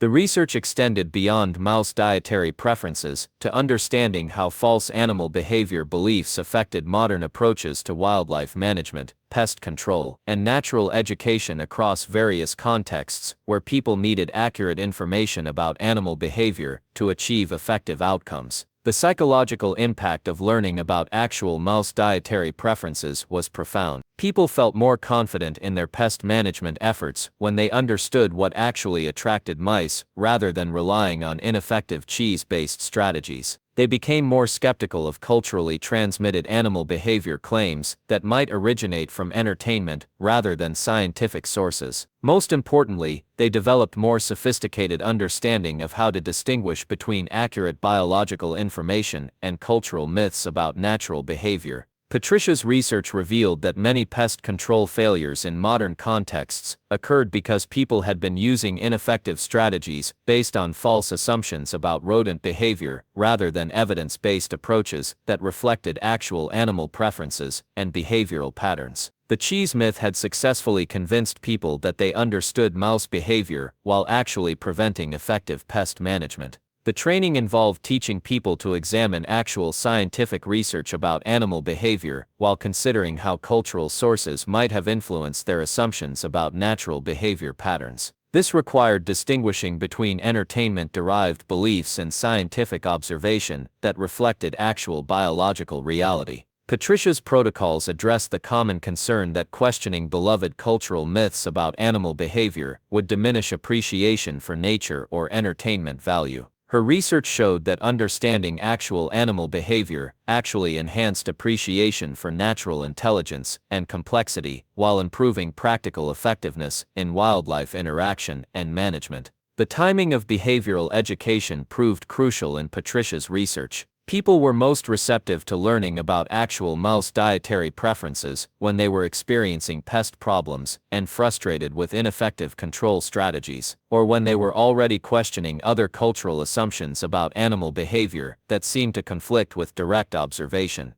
Patricia's protocols address the complexity of evaluating animal behavior information across different sources and contexts. The research showed that accurate behavioral understanding required careful observation and scientific methodology, rather than accepting cultural assumptions that might serve entertainment or commercial purposes better than biological accuracy. The research revealed that effective behavioral education required helping people understand the evolutionary and physiological factors that determined actual animal preferences, while recognizing how cultural narratives might create false expectations about natural behavior that could interfere with effective wildlife interaction or management. Patricia's work demonstrated that behavioral literacy was particularly important for people involved in pest management, wildlife interaction, or natural education because false beliefs about animal behavior could lead to ineffective strategies and frustrated expectations when cultural myths conflicted with biological reality.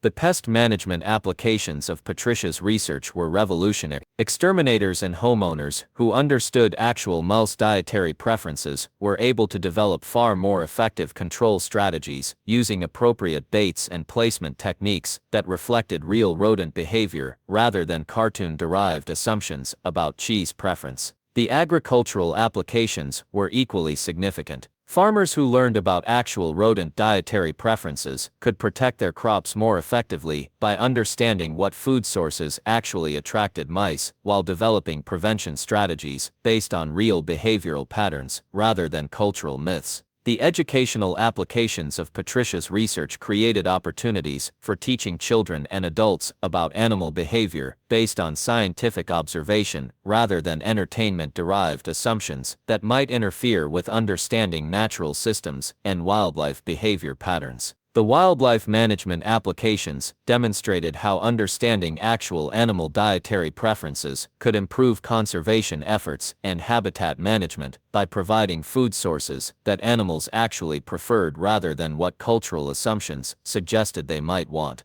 The research revealed that false animal behavior beliefs had practical and environmental consequences beyond their immediate entertainment value, affecting how people approached wildlife interaction, pest management, and natural education, while sometimes leading to ineffective strategies that wasted resources and failed to achieve. Patricia's research revealed that the cheese myth was particularly problematic because it prevented people from understanding actual rodent behavior and ecology, while creating false expectations about pest management that often led to frustration and reduced effectiveness in addressing actual wildlife interaction challenges. The research extended to understanding how entertainment-derived animal behavior myths affected modern approaches to natural education and wildlife appreciation by establishing false beliefs that might conflict with actual biological reality and interfere with effective environmental stewardship. Patricia's protocols address the complexity of learning from scientific animal behavior research while maintaining appropriate appreciation for cultural narratives and entertainment that used animal characters for storytelling purposes, without confusing fiction with biological fact. The research revealed that effective behavioral education required helping people distinguish between entertainment uses of animal character and actual scientific information about natural behavior, while developing skills for evaluating animal behavior claims based on evidence rather than cultural familiarity. Patricia's work demonstrated that behavioral literacy was a learnable skill that improved with practice and direct observation. People could develop ability to recognize culturally transmitted animal behavior myths, seek scientific evidence about natural behavior patterns, and apply accurate behavioral understanding to practical situations involving wildlife interaction or management. The technology applications of behavioral research began emerging as wildlife cameras and tracking technologies made it easier to document actual animal behavior in natural settings, confirming Patricia's findings while revealing additional complexity in animal dietary preferences and behavioral patterns. The research extended to understanding how accurate animal behavior information affected modern approaches to environmental education and conservation by providing realistic understanding of natural behavior that could inform effective wildlife management and habitat protection strategies.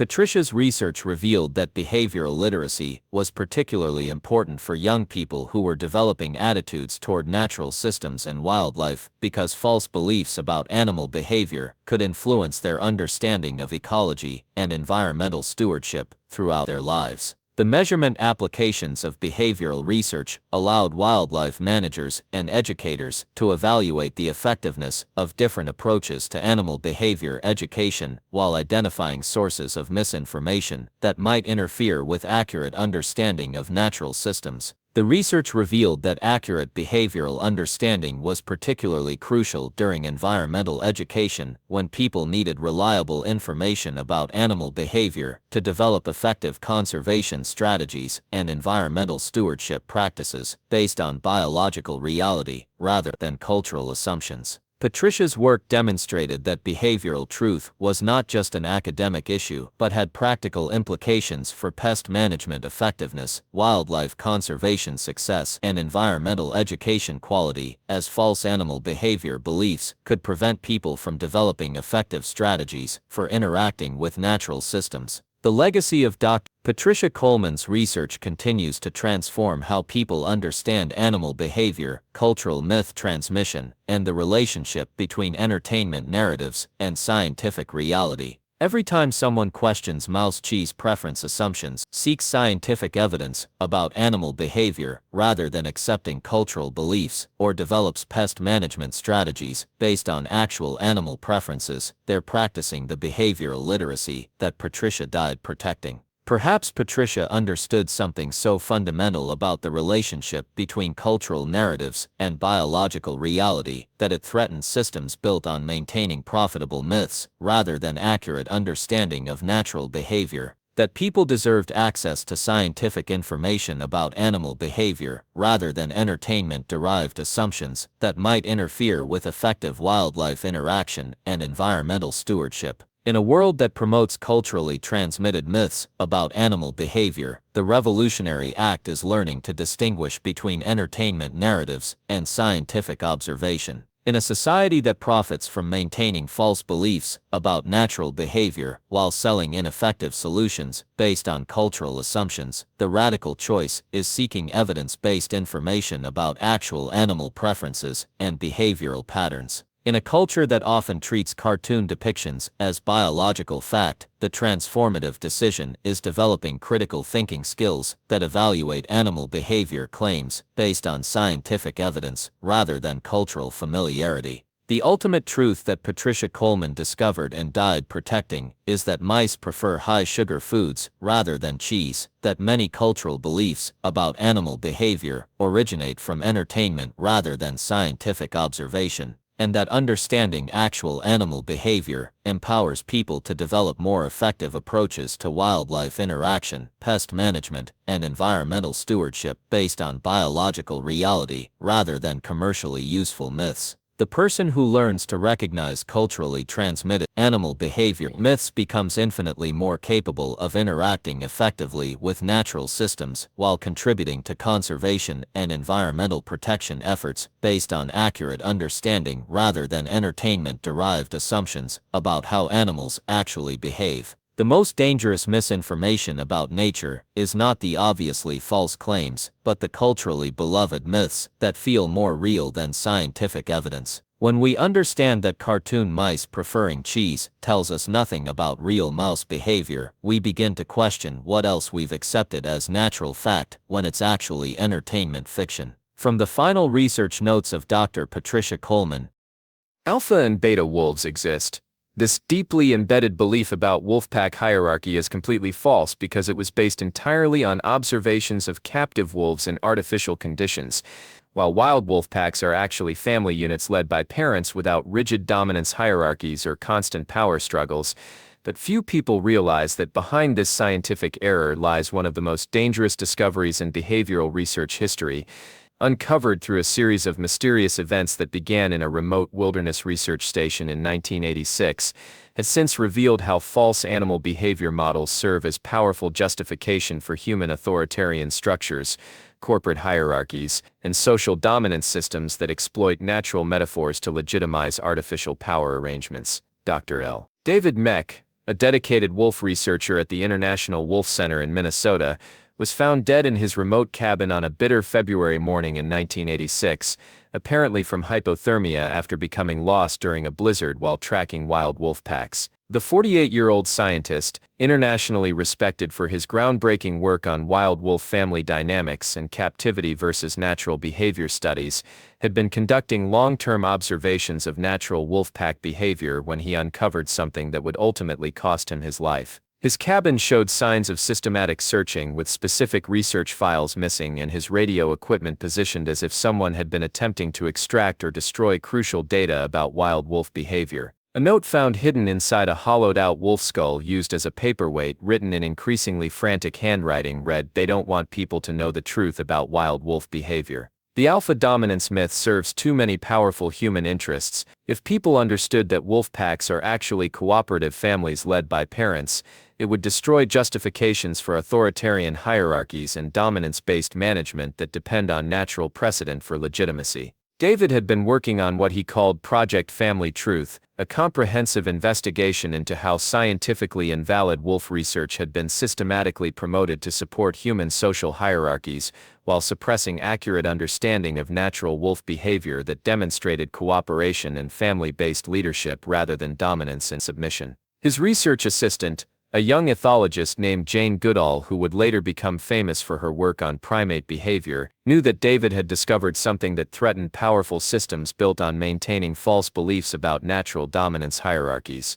The mystery began 8 years earlier when David noticed something profoundly disturbing while conducting long-term field observations of wild wolf packs across the northern wilderness, and comparing these findings with the widely accepted alpha-beta hierarchy model that dominated both scientific literature and popular understanding of wolf behavior. He had been documenting actual wild pack dynamics when he discovered that the commonly held belief in wolf dominance hierarchies was not just scientifically inaccurate, but was based entirely on flawed studies of captive wolves in completely artificial conditions. David's initial observations were revolutionary. When he studied wild wolf packs in their natural territories over multiple years, he found that these groups were essentially nuclear families consisting of parent wolves and their offspring of various ages, with leadership naturally flowing from the experience and maturity of the parent wolves rather than through aggressive dominance displays or submission rituals that characterized captive wolf behavior. Using comprehensive field observation techniques including radio collaring,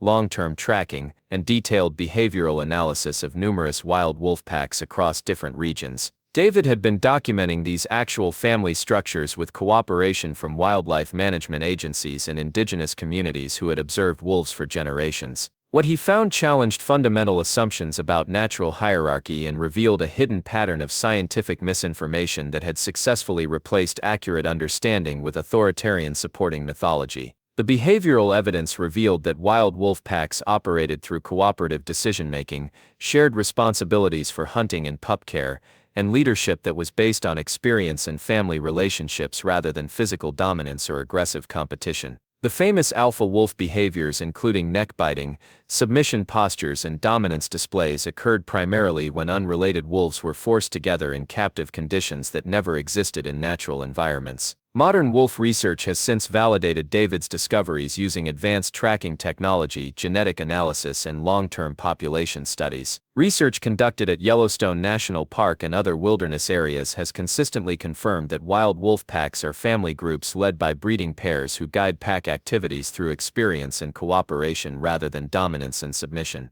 Dr. Rolf Peterson's research at Isle Royale National Park has demonstrated that the alpha-beta terminology is not only inaccurate but actively misleading when applied to natural wolf behavior, with decades of observation showing that wild wolves cooperate extensively, make collective decisions about hunting and territory, and rarely engage in the dominance behaviors that were observed in artificial captivity situations. David's research revealed that the perpetuation of alpha wolf mythology was not accidental but served specific human institutional interests that used false animal behavior models to justify authoritarian leadership styles, rigid corporate hierarchies, and social dominance systems that claimed natural precedent for artificial power arrangements. The institutional conspiracy that David uncovered was more sophisticated than simple scientific error. His hidden files revealed that various corporate leadership consultants, Military training programs, political organizations, and social hierarchy advocates had actively promoted alpha wolf mythology because it provided natural justification for dominance-based human social arrangements while discouraging investigation of cooperative leadership models that might threaten existing power structures. Management consultants had discovered that alpha wolf metaphors were extraordinarily effective tools for convincing employees to accept rigid hierarchical structures and competitive workplace cultures that discouraged cooperation and collective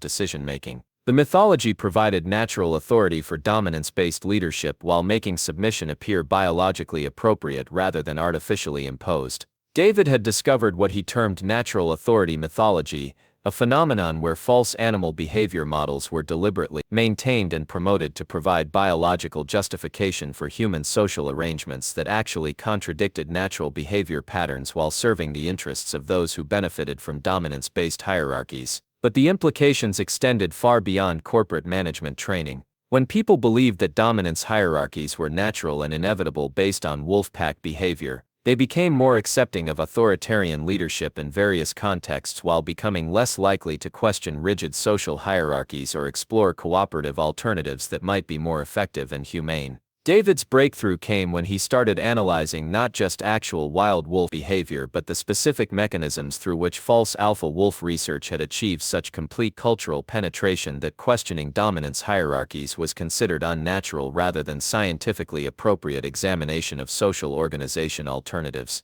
The research revealed that alpha wolf mythology had been systematically promoted through multiple channels, including corporate training programs that used wolfpack metaphors to justify aggressive competition, popular psychology books that applied dominance concepts to human relationships, educational materials that taught children about natural hierarchies, and even therapeutic approaches that encouraged people to embrace their alpha or beta roles rather than developing cooperative social skills. The research also revealed that indigenous communities and traditional wolf observers had never developed concepts of alpha dominance hierarchies, instead recognizing wolf packs as family units where leadership emerged naturally from experience and cooperation rather than aggressive competition or submission dynamics. David had been preparing to publish his findings when he began receiving threatening communications from unknown sources warning him to abandon his research. A letter found in his files with all identifying information carefully removed read, "Dr. Mech, your research into wild wolf behavior threatens essential leadership models and social arrangements that depend on maintaining natural justification for hierarchical structures. We strongly advise you to discontinue this line of inquiry for your own safety and the protection of management systems that rely on current understanding of natural dominance patterns."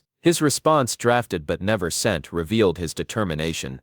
"I will not allow false animal behavior research to continue justifying human authoritarian structures. People deserve to understand actual natural cooperation rather than captivity-derived dominance myths that serve power concentration interests. The real wild wolf behavioral data will be published regardless of who profits from perpetuating false beliefs about natural hierarchy inevitability." David's death remains mysterious, but his research lived on through Goodall and other colleagues who had witnessed the documentation showing that wild wolf behavior demonstrated cooperative family leadership rather than dominance hierarchies, and that the alpha wolf mythology had been deliberately maintained to justify human social arrangements that actually contradicted natural cooperation patterns. The research expanded to examine other false animal dominance models and discovered that the alpha wolf case was part of a broad pattern of scientific misinformation that had successfully replaced accurate understanding of natural cooperation with authoritarian supporting mythology that served human power concentration interests rather than reflecting biological reality.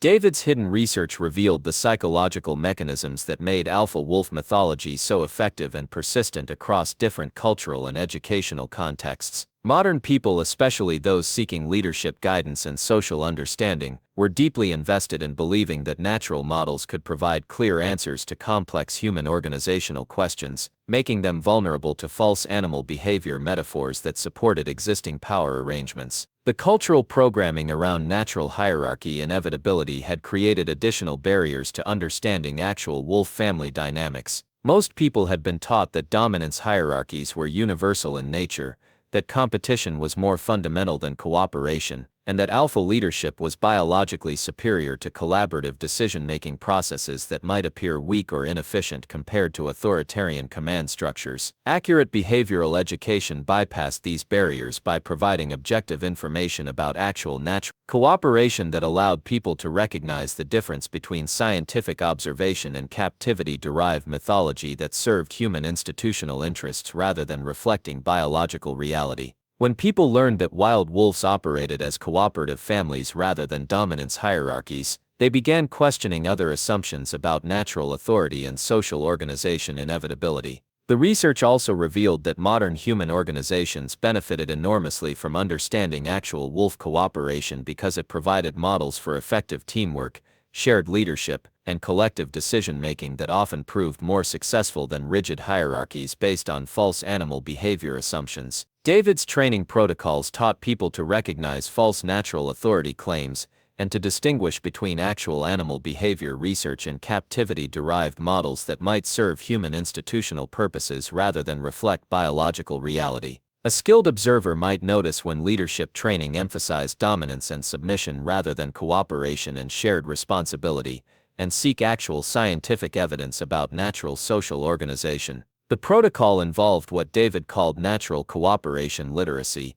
ability to understand how false animal behavior models influenced human social arrangements while recognizing the difference between scientific observation and institutional mythology that might serve power concentration purposes rather than organizational effectiveness. The research extended beyond wolf behavior to understanding how false natural hierarchy beliefs affected modern approaches to leadership, team organization, and social arrangement across various contexts where people used animal behavior metaphors to justify human social structures that might actually contradict natural cooperation patterns. The psychological impact of learning about actual wild wolf behavior was profound. People felt liberated from rigid hierarchy expectations when they understood that natural leadership often involved cooperation and shared decision-making rather than dominance and submission. They became more interested in exploring collaborative approaches to organization and leadership that might be more effective than authoritarian structures justified by false animal behavior models.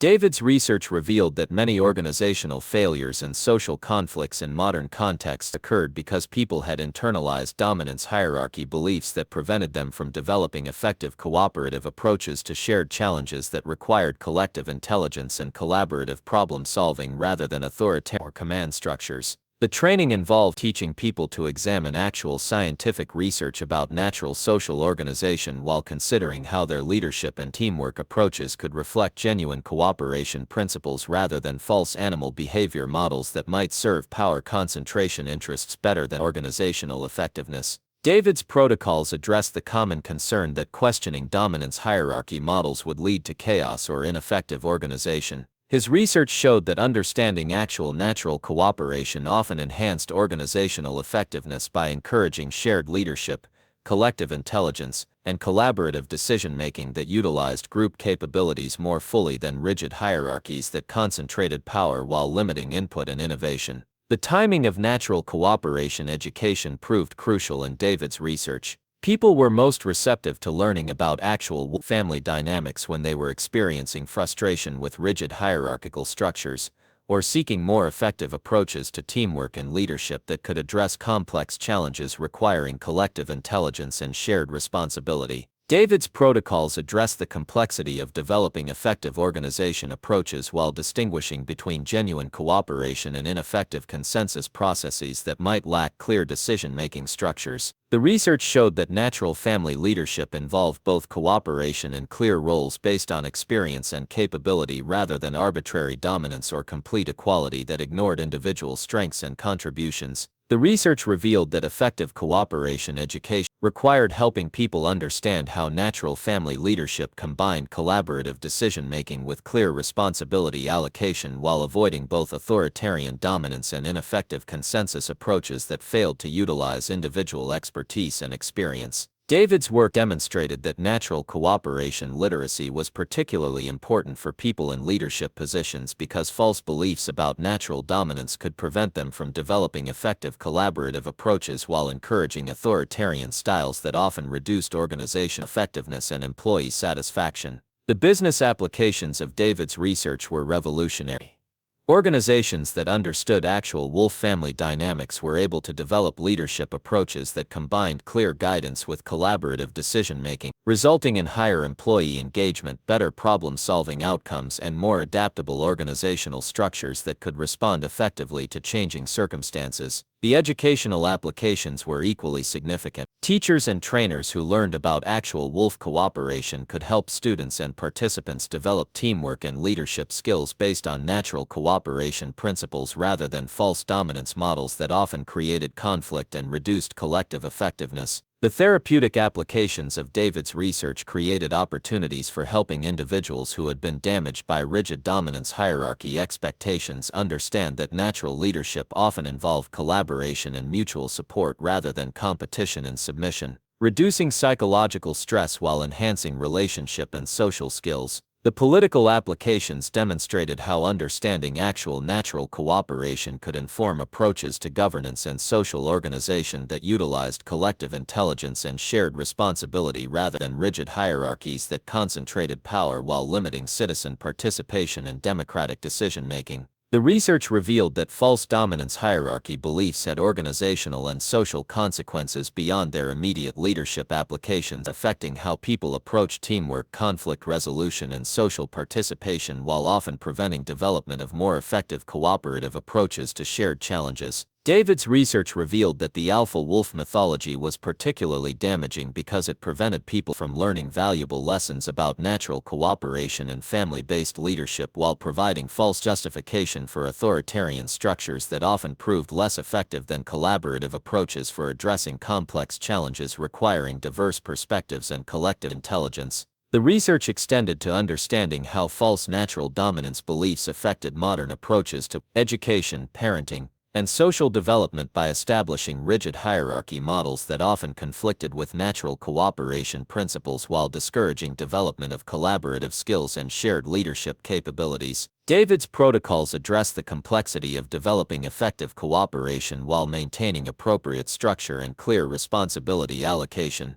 The goal was not eliminating leadership or structure but understanding how natural family leadership combined experience-based guidance with collaborative decision-making and shared responsibility for collective outcomes. The research revealed that effective cooperation education required helping people distinguish between genuine leadership based on experience and capability versus artificial dominance based on power concentration, while developing skills for participating in collaborative decision-making that utilized group intelligence and individual expertise. David's work demonstrated that natural cooperation literacy was a learnable skill that improved with practice and application. People could develop ability to recognize false dominance models, seek evidence-based information about natural cooperation, and apply family leadership principles to human organizations while adapting them appropriately for specific contexts and requirements. The technology applications cooperation research began emerging as network analysis and communication technologies made it possible to implement more collaborative decision-making processes that reflected natural family leadership principles while utilizing modern tools for coordination and information sharing.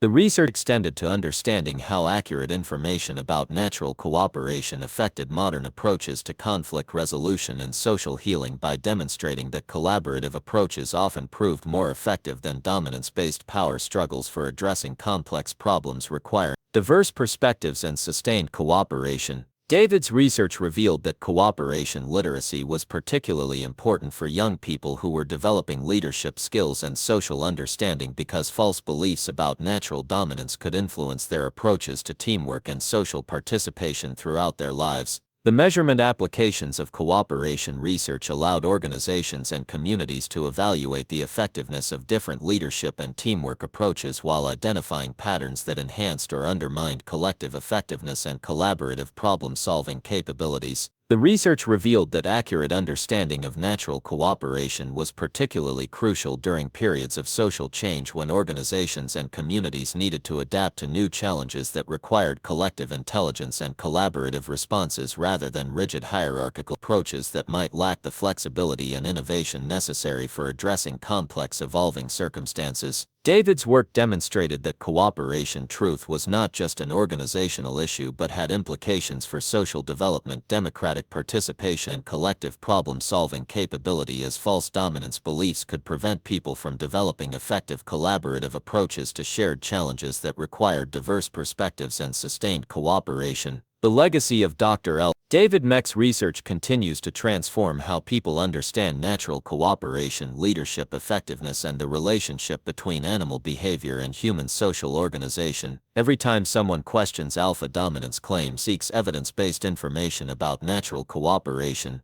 or develops leadership approaches based on family collaboration principles rather than authoritarian hierarchy models, they're practicing the natural cooperation literacy that David died protecting. Perhaps David understood something so fundamental about natural cooperation that it threatened systems built on maintaining artificial dominance hierarchies that served power concentration interests rather than organizational effectiveness. That natural leadership often involved collaboration and shared responsibility rather than dominance and submission, and that understanding actual animal behavior could inspire more effective and humane approaches to human social organization. In a world that promotes false beliefs about natural dominance hierarchies, the revolutionary act is learning to recognize actual cooperation principles that exist throughout nature. In a society that uses fake animal behavior models to justify authoritarian structures while discouraging collaborative alternatives, the radical choice is seeking evidence-based information about natural cooperation that could inform more effective human organization. In a culture that mistakes captivity-derived dominance for natural hierarchy, the transformative decision is developing cooperative leadership skills based on family collaboration principles rather than artificial power concentration models. The ultimate truth that David Meck discovered and died protecting is that wild wolves operate as cooperative families led by experienced parents rather than dominance hierarchies maintained through aggression and submission.